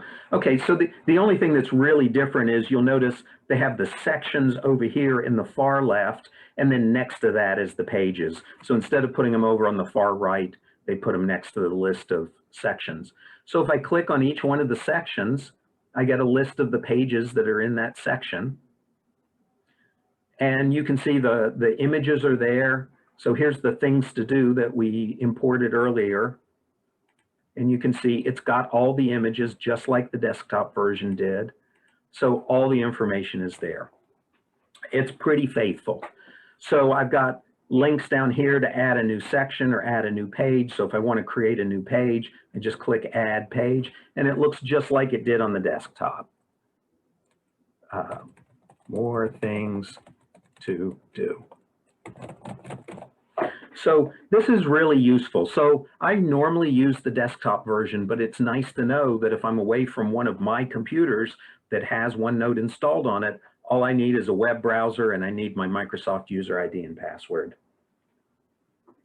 So I'll show you a couple other notebooks just to prove to you that I really do use this stuff in real life. So something that's interesting is John mentioned my interest in in the early space program, which I do have a real interest in. And one of the things I'm trying to do right now is create a reproduction of the computer that was used in that project. And I just noticed I don't have that notebook here, so I need to open that notebook.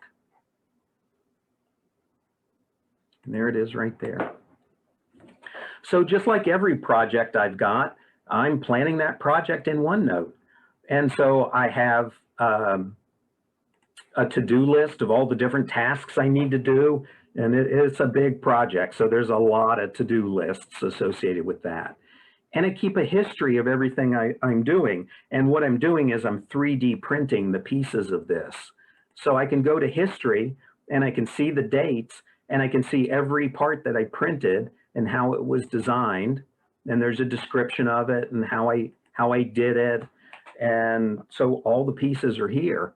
And over here, I keep track of all the different parts I need to assemble.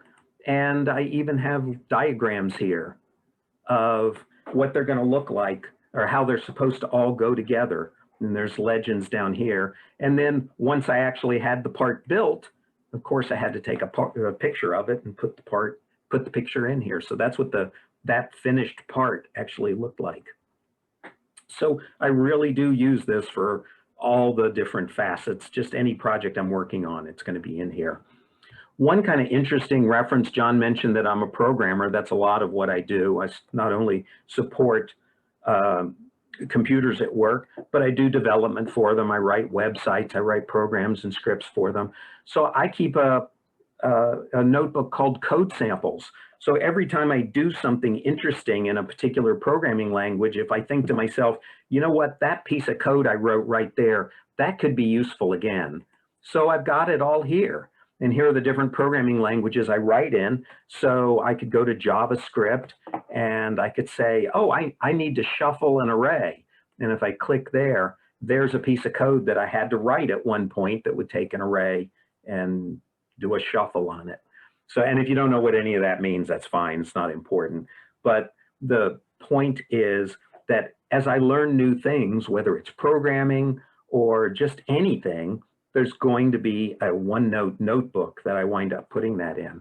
Another one that's kind of interesting is, it turns out in the state of Florida, if you're over 60, which sadly I am, and maybe not sadly, you're allowed to take one class per semester for free at any state college or university. So I've been doing that. So I've got a notebook here called Seminole State. That's where I've been going. And the two classes that I took recently are both here. So here's the astronomy class. And I've got pages in there. There's the grading policy. There's, at the time I created this page, that's the schedule for the rest of the semester. And I've got reference pages in here that might come in handy while I'm taking the class. I've got a to-do list. So again, I really use it to organize my life.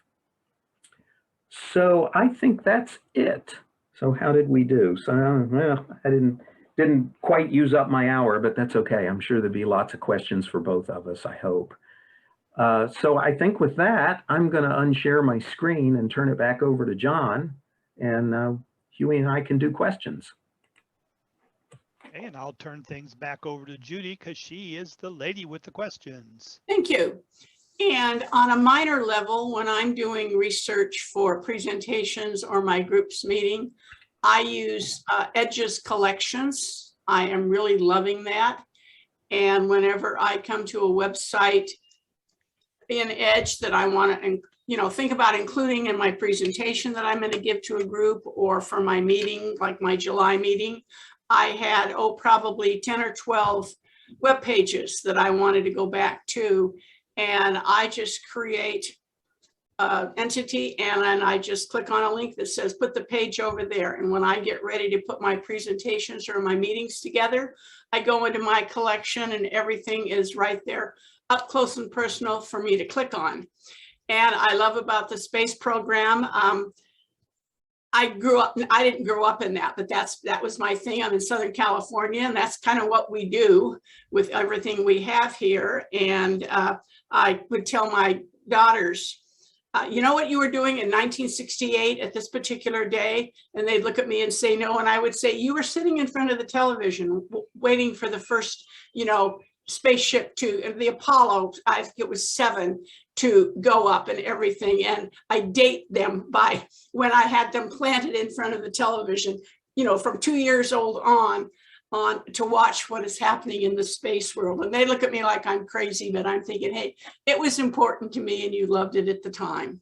So I have to tell you, Mark, that from John Kennedy, he said, I'm pretty impressed for a Linux guy. Can you auto expire a OneNote login so that you will log out of other logins, say in a public computer? I don't know.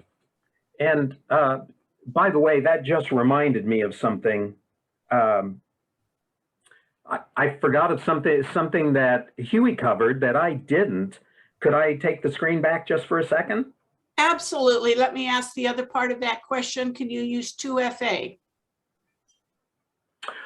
So OneDrive supports two-factor authentication. So I would imagine that any web access to OneNote is going to include that. The application does not, which is something, the application actually does not require a password every time you get into it. So actually, that was exactly what I wanted to show you in the demo. So you have to be just a little bit careful about leaving the OneNote application available without securing your data. And I will show you how to do that. Thank you. How's that? That was a great segue. Can I take the screen back just for a second? Absolutely. Okay. I was going to say no. Oh, come on. You're the good guy. Yeah, I actually prepared some stuff for this and then completely forgot about it. So something else I usually do for trips, I'm going to create a section called travel documents, because you should always have copies of different stuff, right? So I'd want to have a copy of my passport with me. So I'm going to insert a picture, and there's my passport. Actually, it's not mine. And then I would want to have my credit cards.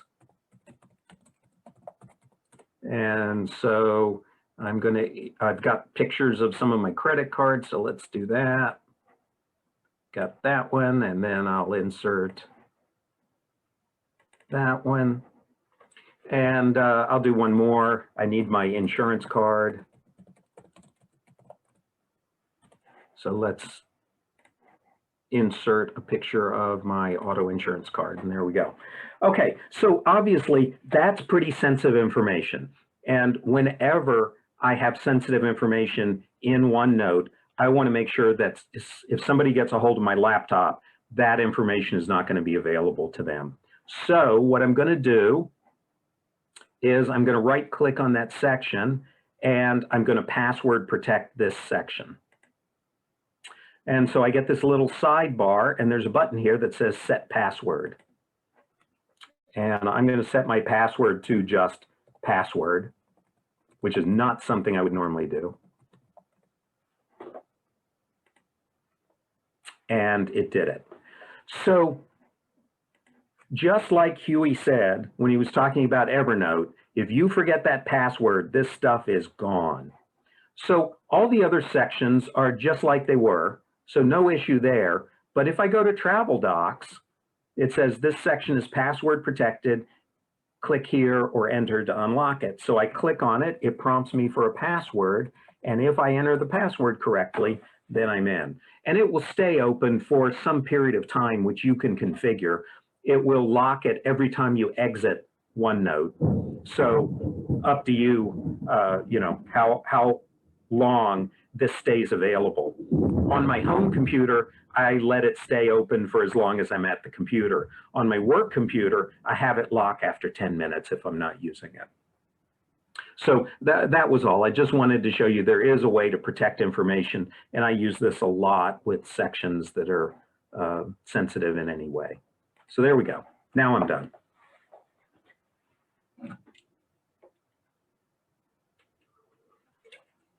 Yeah, one of the items that I keep in Evernote for information that I use a lot is every time you go to a doctor, they say, I'd like to see a list. Do you have a list of your medications?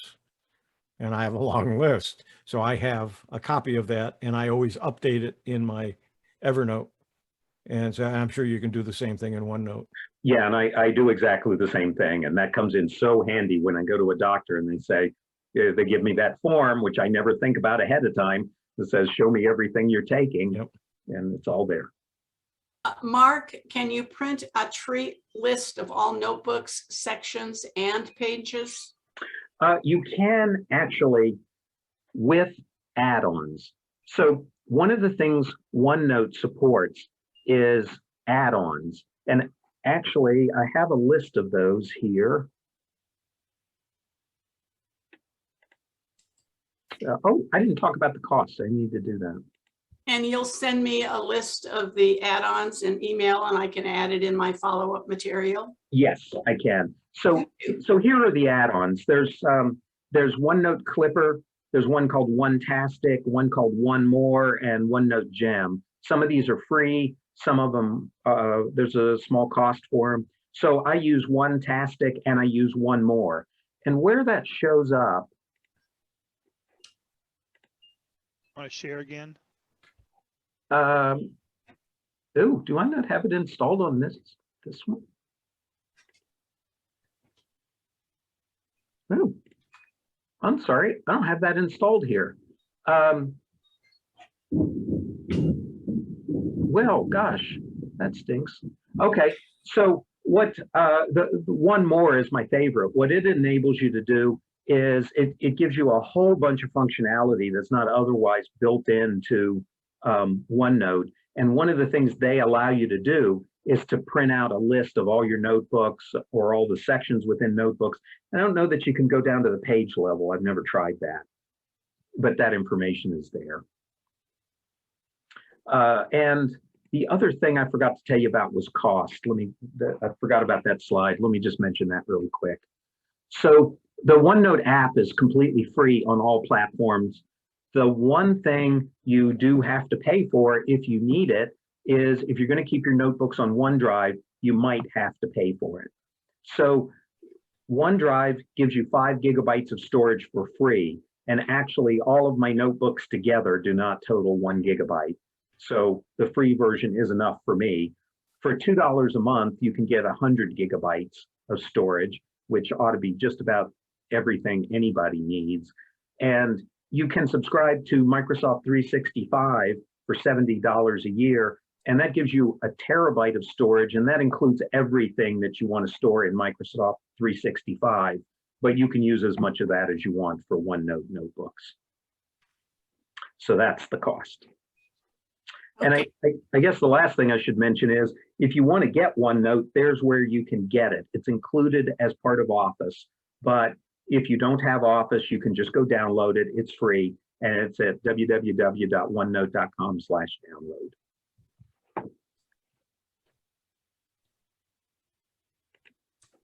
Okay. Okay, this is a question for both of you. For you, does OneNote have an automatic archive so that notes not accessed for years are taken off the display of notes?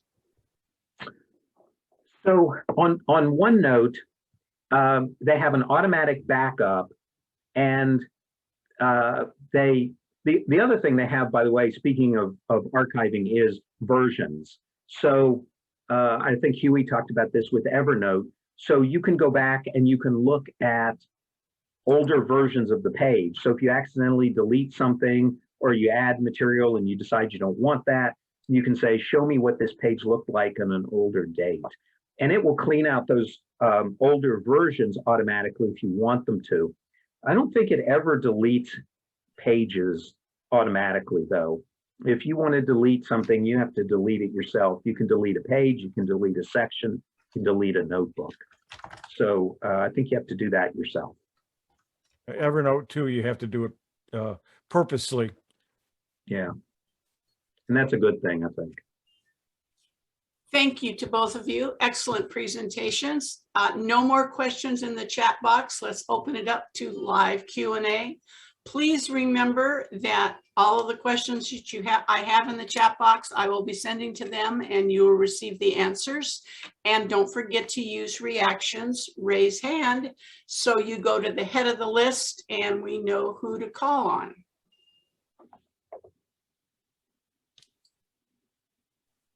Murray, you're on. Okay, I have the free version of OneNote, but a couple of things. First of all, if I did find out where the notebooks are, sort of, but I don't see those sections across the top, and I'm not sure how to get those, and I also don't see how to get templates, or certainly not how to create them. I wonder if you could expand on how you get those tabs at the top, and in particular, and also where do I find the templates, and how do I create a new one if I want to? Thank you. Okay, so the templates are under the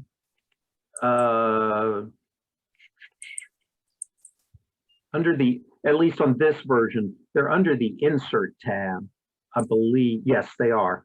So check there. On the very latest version of OneNote, they rearrange things a little bit so that it's more in keeping with Microsoft's vision of what applications ought to look like.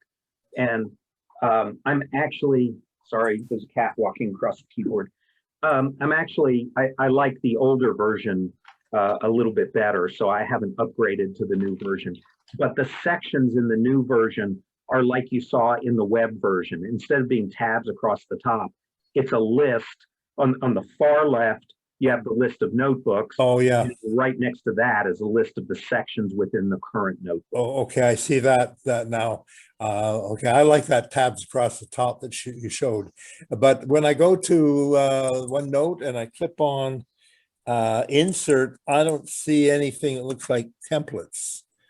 I see table, file, printout, pictures, online video, link, audio, meeting details, symbol, equation, but I don't see templates. Well, I'm not sure.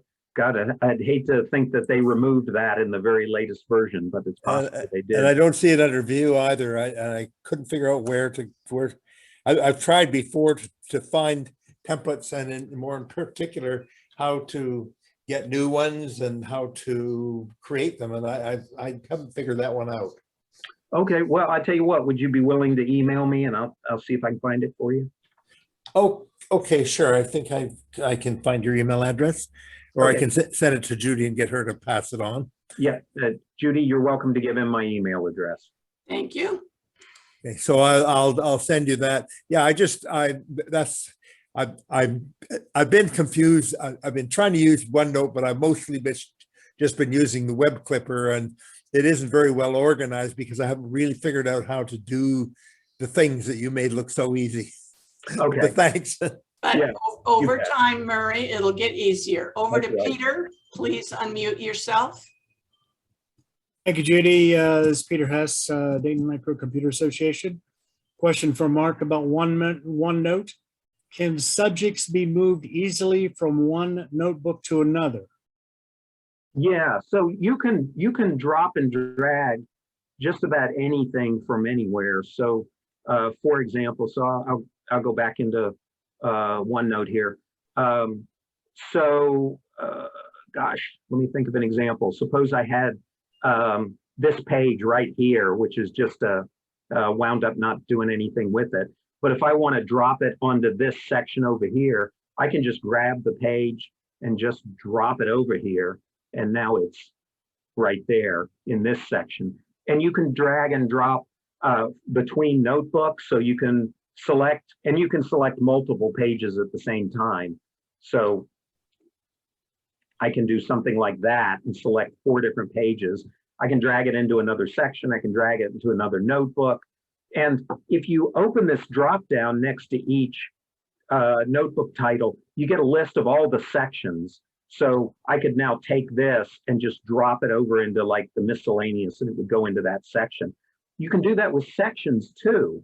So if I wanted, for some bizarre reason, to grab the archive section and drop it over into the Quora notebook, I could just drag it and drop it right over here. I really don't want to do that though. So yeah, you can copy, cut, paste between any notebooks, and you can also rearrange the sections, by the way, or rearrange any of the notebooks. So you can see I can move this section around all I want, put it in whatever order I want. So yeah, you can move anything anywhere, and you can also copy from one notebook to another. So yeah, it's easy. Hewie, can you do the same thing with Evernote? In Evernote, there's a drop down for the note that or notebook that you're keeping it in. So you can just do the drop down, pick the one you want, and it'll put it in the other. But you also have the ability to put tags on any of them, so you can have multiple tags for a particular note, so it's going to fall into any category, and you search with the tag. Cool. Roma, please unmute yourself. My question is a very simple, a very primitive kindergarten level. You said you can put in your passport, your boarding passes onto OneNote. Now, do you take a photograph of it and then pick up from your gallery? That means on your phone?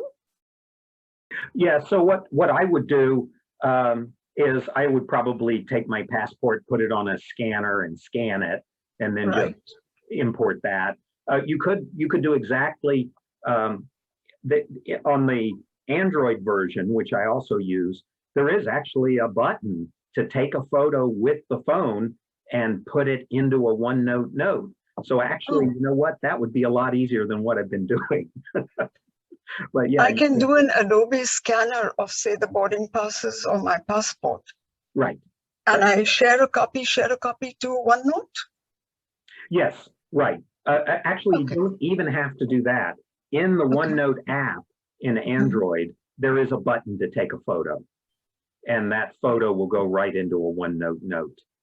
Okay. And then- you'd want to do it within either OneNote or Evernote, as opposed to taking a picture of it and then putting it in, because in most cases you probably have, when you take a picture with your phone, it's going right up to Google Photos, and you certainly don't want it sitting out there. Yeah, No. yeah, what he said. But another question related to the same thing, supposing I do get it onto OneNote and I have to upload it to, say, a travel site. Now the airlines are asking. So can I copy and paste it onto the airline site? Yeah, in OneNote you can, and there's also a Save As button. So if you right-click on a photo in OneNote, then one of the choices is Save As, and then you can save it as just a photo and do whatever you want to with it. Okay, thank you. Thank you so much. Hewie, how would you do that with Evernote? I'm not sure. I think you can share any note, so you could just share it and send it to somebody as the note. And I'm quite sure you probably can right mouse click and save it as another graphic as well. Cool. Thank you both.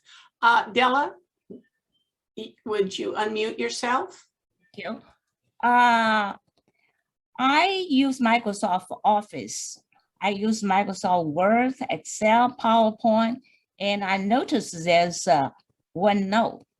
But actually, OneNote just one of the software that Microsoft offer, because I often think about OneNote is a cloud. But according to what you says, if I do not upload information to OneNote cloud, then the information saved will stay on my desktop. Is that correct? That's exactly right. And Microsoft is including OneNote in every version of Office. So that's why you've got it. And if you use it, it'll do exactly what you saw here. When you create a new notebook, it asks you, and I showed this, maybe you remember, when you create a notebook, it asks you, do you want to put it up on OneDrive? Do you want to put it on another cloud storage service? Or do you want to keep it on your local PC? And if you keep it on your local PC, you can put the file in any directory you want. And also second question is if I do want certain information to the clouds, so my other device can get information through OneNote cloud version, right? Well, yeah, or any version. So so for example, I have the application installed on my laptop, my work PC, my home PC, and Android. So I have the app on all of those devices.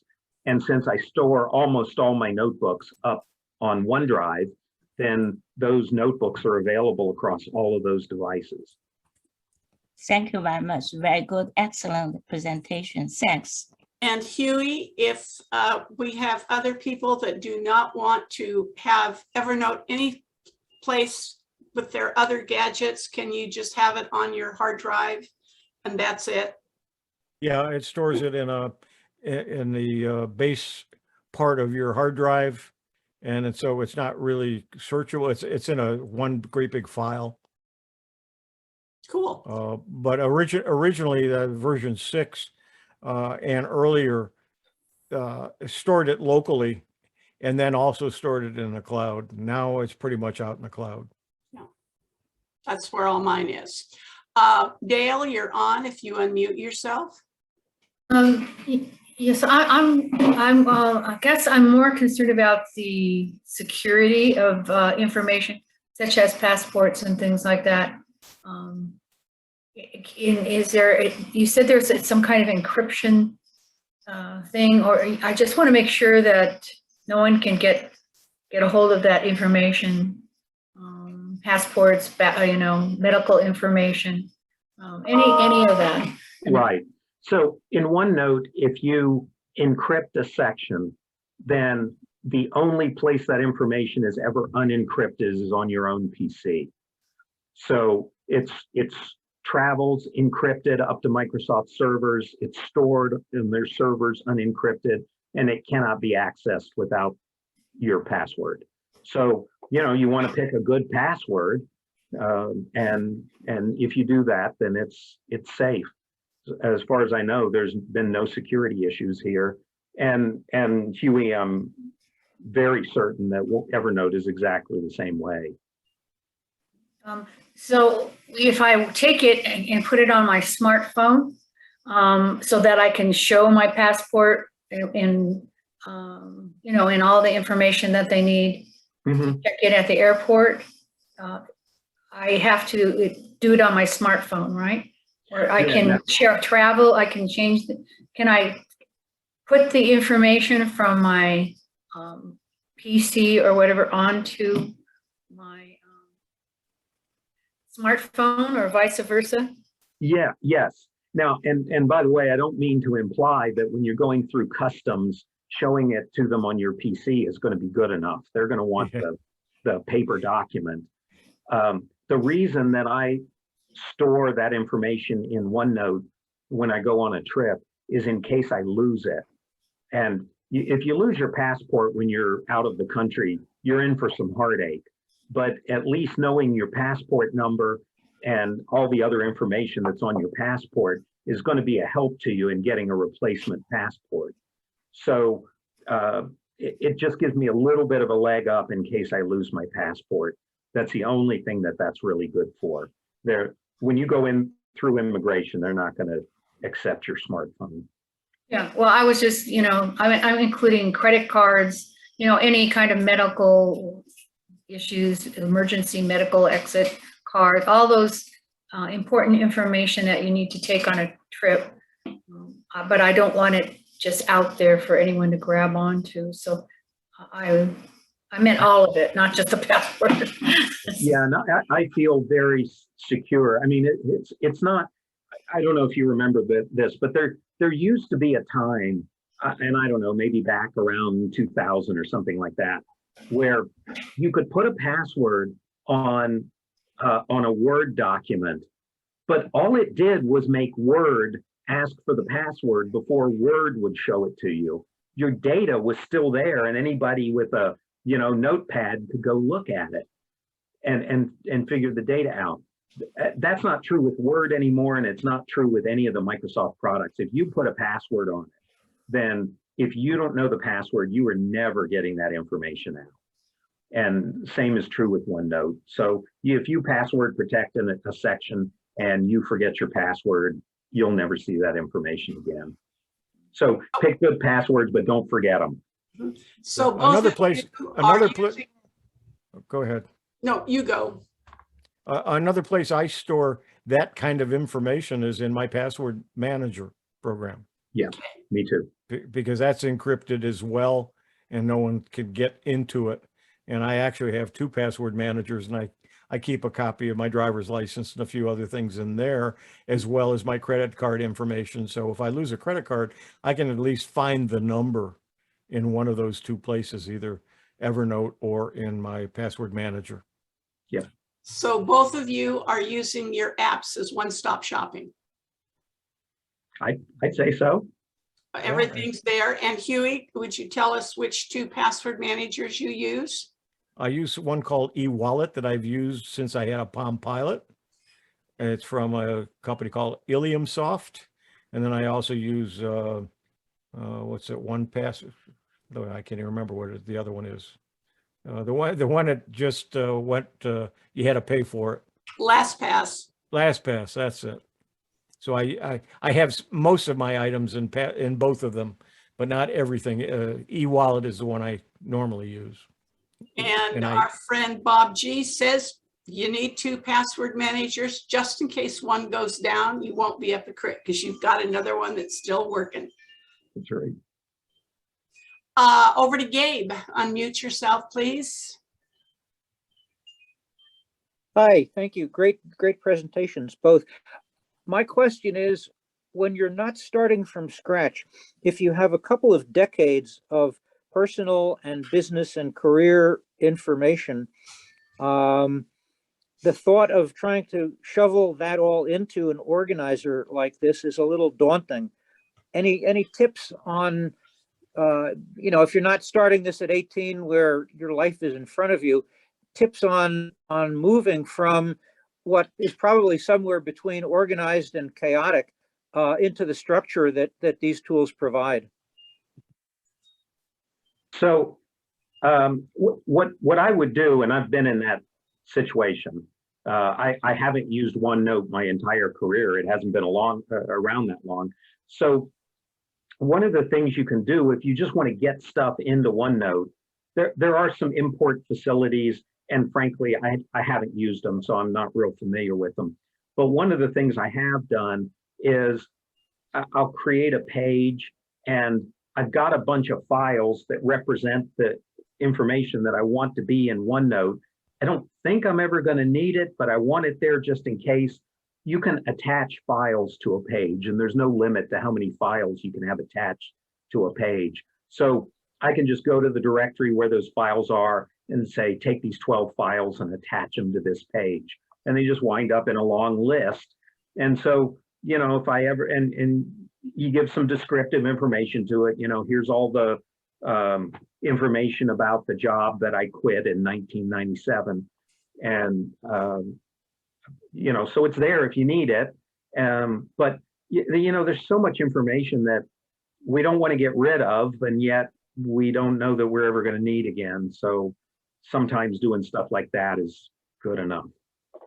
Some of the files that I have, some of the information that I have are chronological logs, and they may be places where I've stored text from email or notes I've taken on phone calls.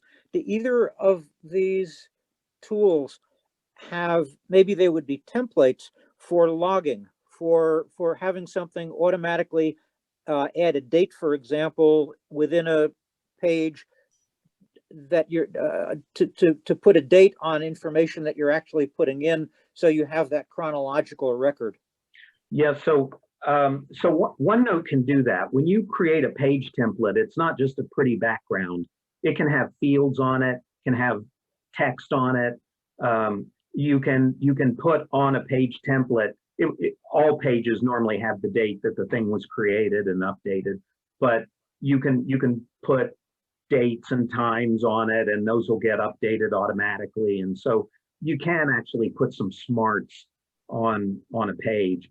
If you're really adventurous, OneNote supports VBA, which is the programming language that Word and Excel use and all of those guys.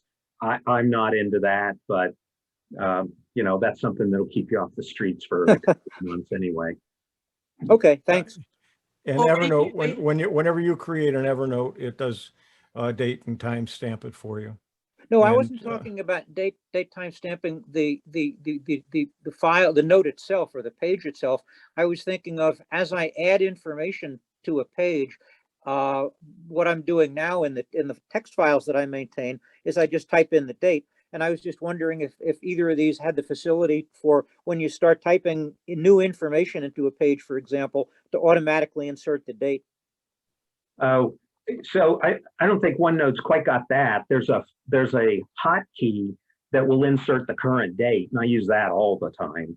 Okay, yeah, that's probably as good as I need. Thanks, Yeah. that's great. Huey, how would Gabe get all of his years of writing and everything seamlessly into Evernote? You know, I don't know. I'd have to research that. I have, because I've been using it for so long, I've never thought about doing that. I did it one time. Evernote was having some difficulty a few years ago, and I got a little bit nervous that they might end up going belly up. And so I tried to figure out a way to get my Evernotes into OneNote, and it wasn't a simple project. So I never did do it. Okay. I'm afraid that the word seamlessly does not apply to efforts like this, but it sounds like there are at least some good tools. So thanks. Mhm. Peter, you're on again. Please unmute. Thank you, Judy. Question for both presenters. If notes are saved to the cloud, can they be backed up to a computer or server later? I like the idea of two password management programs, and I like redundancy if possible. Is redundancy a problem? Yeah, so I'll take that first, and then Huey can try it.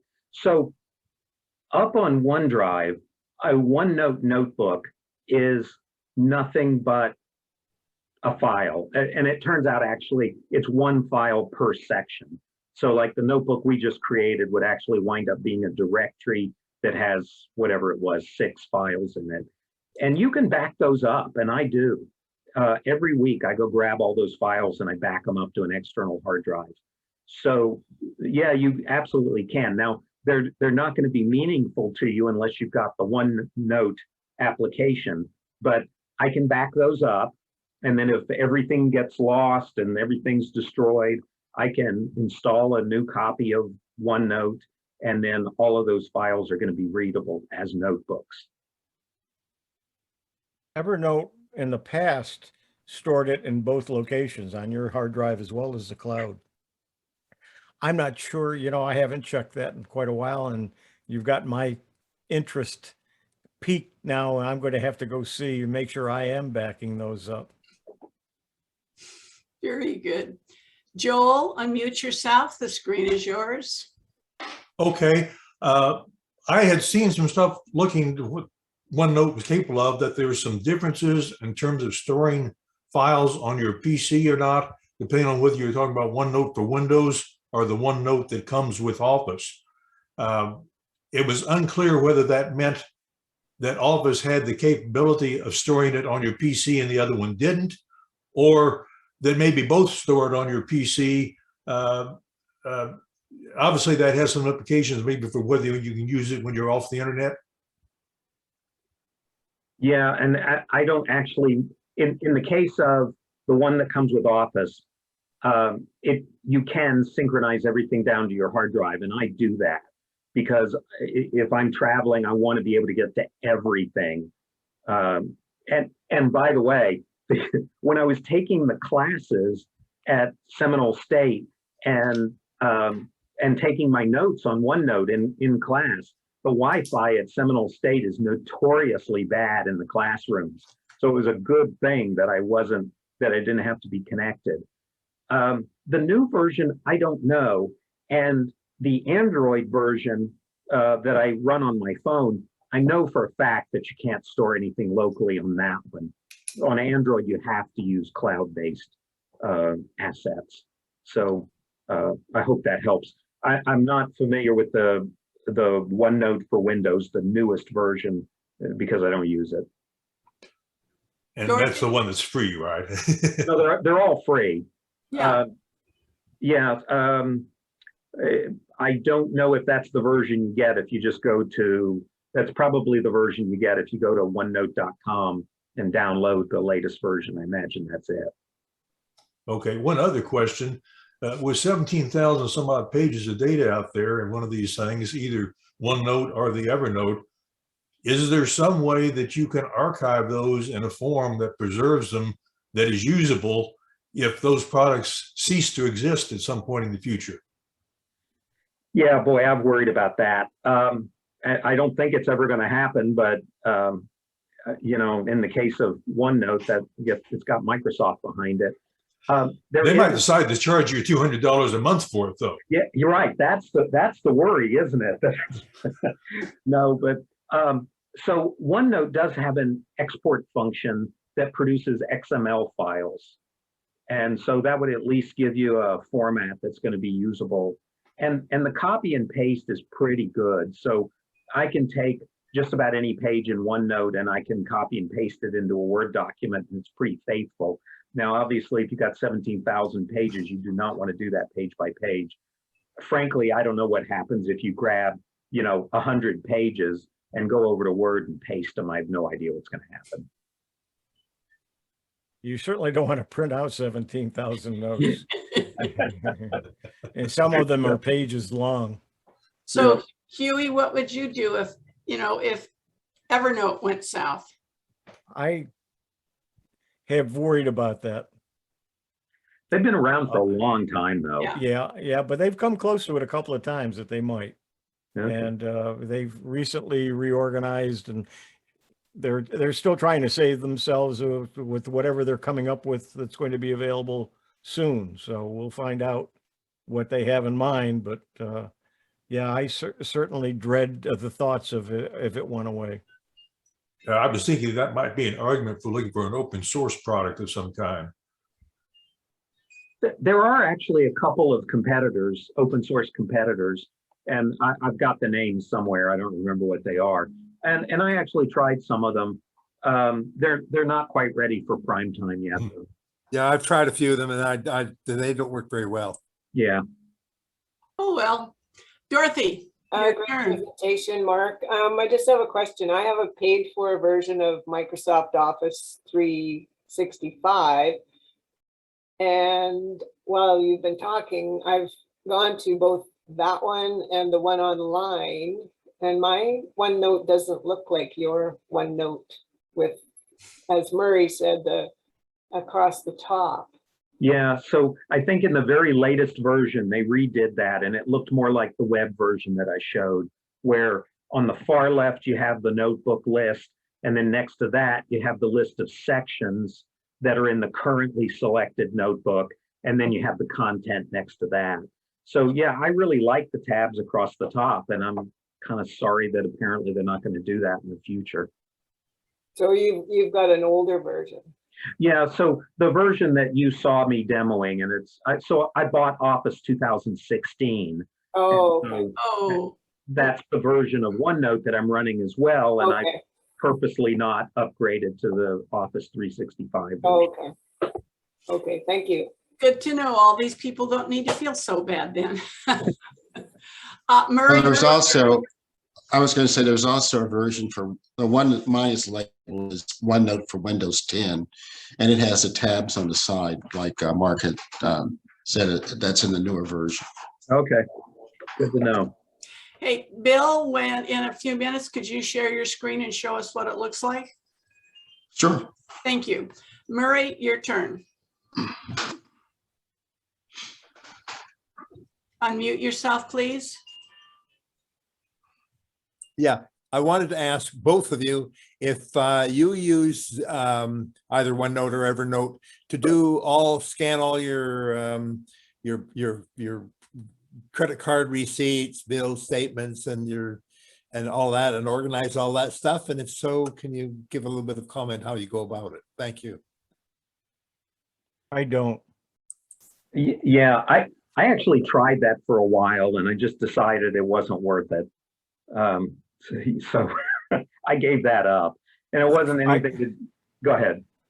I do when I buy like a new computer or some equipment like that, I'll scan it into and save the files. Sometimes I put it in Paperport, sometimes I put it in Evernote, and I usually at least put the serial numbers and model numbers and the information that I need, I'll put in my password manager, because there's usually passwords that are associated with it as well when I set up the account to make, I just got a new router, so I have all that information. I didn't put it in Evernote, except some of the research stuff that I did to find it. But all of the data, the serial number, model number, costs, and the account names and passwords and everything, they're all in my e-wallet and LastPass. Yeah, so I do pretty much the same thing. I do every time I buy a gadget.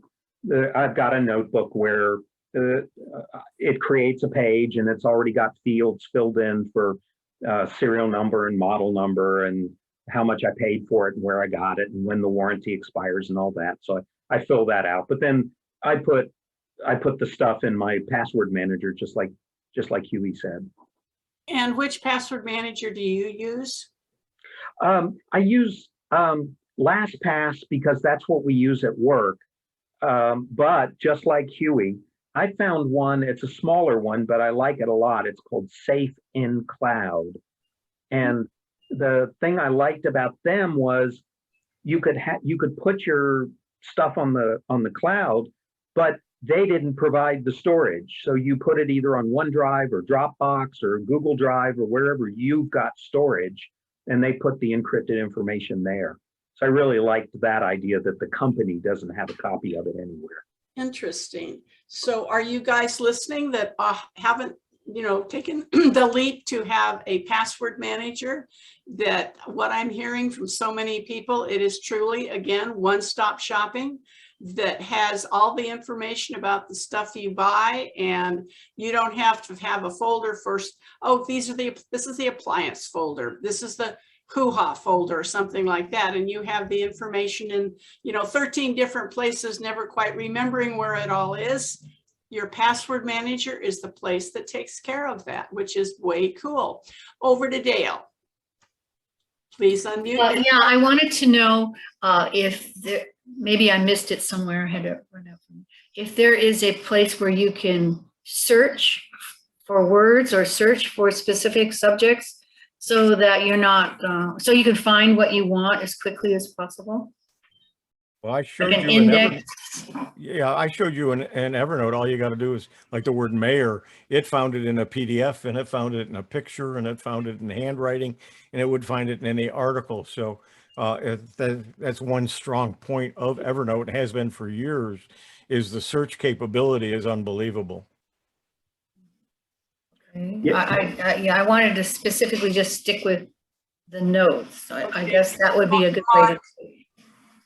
Yeah, so the big difference, Evernote has always made a big deal out of their searching capability, and they really did do a good job there. So in Notes, you can search either a notebook, a section, a page, or everywhere for any phrase. As far as I know, at least Windows 2016 version, which is the version I've got, does not look in attachments though. So that's a point for Evernote. But other than that, it's very fast. I showed you a search, and as fast as I could type the phrase, it was showing me everywhere that phrase occurred. And you can do tagging just like you can in Evernote. I don't happen to use tags, but you can. Jerry, you're on. Yeah, Mark, For the word search, can OneNote match what Evernote does as far as searching within a PDF, a graphic image, or handwriting? Yeah, so unless that's in the new version, then the answer to that is no. And that's a feature that I'm sure they'll have someday because lots of people have asked for it. But right now, it'll search through anything except attachments. Okay. So, obviously sometimes I attach a PDF to something, but if I think I need to, that someday I'm going to need to search for it, then I'll either copy and paste some of the material that I think I might want to search, so it's in the note as text rather than just in the attachment. So for me, it hasn't been a problem, but I could imagine for a lot of people it potentially could be. Okay, thank you. My friend Google says in 2019, you can't ask that question, search in an attachment. In 2019, wow. Okay. that was a no. In 2019, it is a yes. Oh, well, thank you for that, Judy. You're welcome. Okay, Bill, can you show us what the Windows 10 OneNote looks like? Yes, be glad to. Actually, I was looking, I got curious because I actually have two versions of OneNote on my PC. And apparently there is one that was specifically designed for Windows 10 that probably came with Windows 10.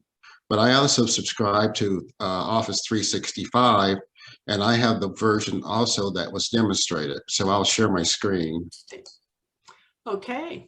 And I looked it up on the web, and there are actually a version that was actually specifically done for Windows 10, and that's the one that you see on the left.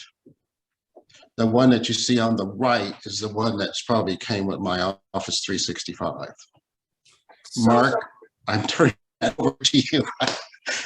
Because I use mine basically just for quick notes. As you say, I'm not a power user for OneNote, but I do use it, but just to drop in quick notes for myself. But I've been using the Windows 10 version. But if you notice here that whatever I've been putting here also shows, I thought it doesn't show, it doesn't, those notes over here do not show in the 365 version. Oh, all right. Well, that probably just means they're stored locally instead of up on the cloud. Yeah. Same thing. I've got. He doesn't store anything locally. Oh my. Well, I got caught. Yeah, so I think Bill described that exactly right. So they've got this version called OneNote for Windows 10, and I assume it only runs on Windows 10. But if you buy Microsoft Office, they give you a different version.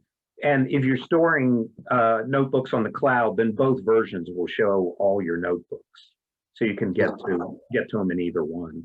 Well, here's the explanation. OneNote for Windows. Windows users can choose between two available versions. OneNote, formerly called OneNote 2016, the free desktop app that runs on all supported versions of Microsoft Windows, and which is a part of Office 2019 and Microsoft 365. OneNote for Windows 10, the OneNote app which is pre-installed on all editions of Windows 10 and which can be downloaded for free in the Microsoft Store. So there are two versions, and they look considerably different. I would like the one with tabs. That makes sense to me. Yeah. That's 360. This is the one that comes with Office 365. This is the one that comes with Windows 10. Amazing. I have 365. Thank you so much for showing us that, Bill. Most welcome. And Mark, you have just made my day, because I'm a huge proponent of OneDrive, and everything you said just underscores why I use it. Yeah. So I can see everything on all my devices. Yep. I like it a lot. And we do have a comment for both of you. He says, thanks to both gents for convincing me that I do, D-O in all caps, need to use one of these products. And I'm going to put comma to organize my life. And that's per Paul. So very good, you guys. Do we have any more questions from anybody? Now's your chance. No hands raised. Absolutely fantastic presentations, you two. I really appreciate this. I love contrasting and comparing things and letting everybody, you know, they have choices now. They're difficult choices. If you're a Bill James, you are a strictly Windows kid, and that all of us, you know, other people are going to think Evernote's the cat's meow and going to start using that. Don't forget about my collections for quick and dirty ways to put presentations and meetings together. And I will be sending the Q&A to both of them, and it'll be combined, sent to you guys. If either one of them had presentations, Huey did, you'll get a PDF of that and then the link to the YouTube video. And think about, you know, using this type of thing for your meeting. The presenter doesn't show. Oh my gosh, what am I going to do? I don't have time to set up something and I don't want to do it. So look at a few of the Wednesday workshops or the VTC videos and have them in OneNote or Evernote, where you can easily click on them at a moment's notice. When you get a call 2 hours ahead of your presentation, someone says, I'm sorry, I can't be there. Don't panic. You have fallback with one of these great videos. Over to you, John, to do your thing. Really want to thank everybody for joining us again. I can't believe that we've been doing this for so long. We'll be back next week with the Learning Linux workshop. And then the 28th, we'll be here for an email 101 and a demonstration on Proton Mail and the Proton products that they provide for online communications security. And then, of course, we'll be back again in August. Wow, August. Don't forget the August VTCs coming up, and we'll remind Mark. Think about it, Mark. We want to see about that old stuff that now that our phones that we carry in our hand has more power than some of those old spacecrafts. So August 21st, by the way. And my thing is, you too can be flying by the seat of your pants by making a presentation at a Wednesday workshop with a team, with a panel member, a team member, whatever, warts and all. We love them. I mean, we are all, this happens to us when we give presentations to groups. Oops, you know, but if you have something that you use that you would like to share it with the world, let me know. And we'd be more than happy to schedule you. And then if you say, hey, can you find another product that, you know, like the two that we had today, we'll look for somebody who can give us something, a presentation on a, you know, compatible program or an opposing program. And we have accumulated a list of our thoughts of what might be interesting. And I will be sending that out to my list of 1,500 people to see if there is anybody out there that goes, oh, I use that website all the time. I can demo a little bit of that. That's what we're looking for. We're not looking for, you know, as you saw today, there's no way you have to have an hour's worth of PowerPoint presentation. A little bit of PowerPoint, a little bit of demo, a little bit of Q&A. Tell us goodbye, John. Hey, goodbye, East Coast. It's time for afternoon snacks. West Coast, go have some lunch. We'll see everybody next month.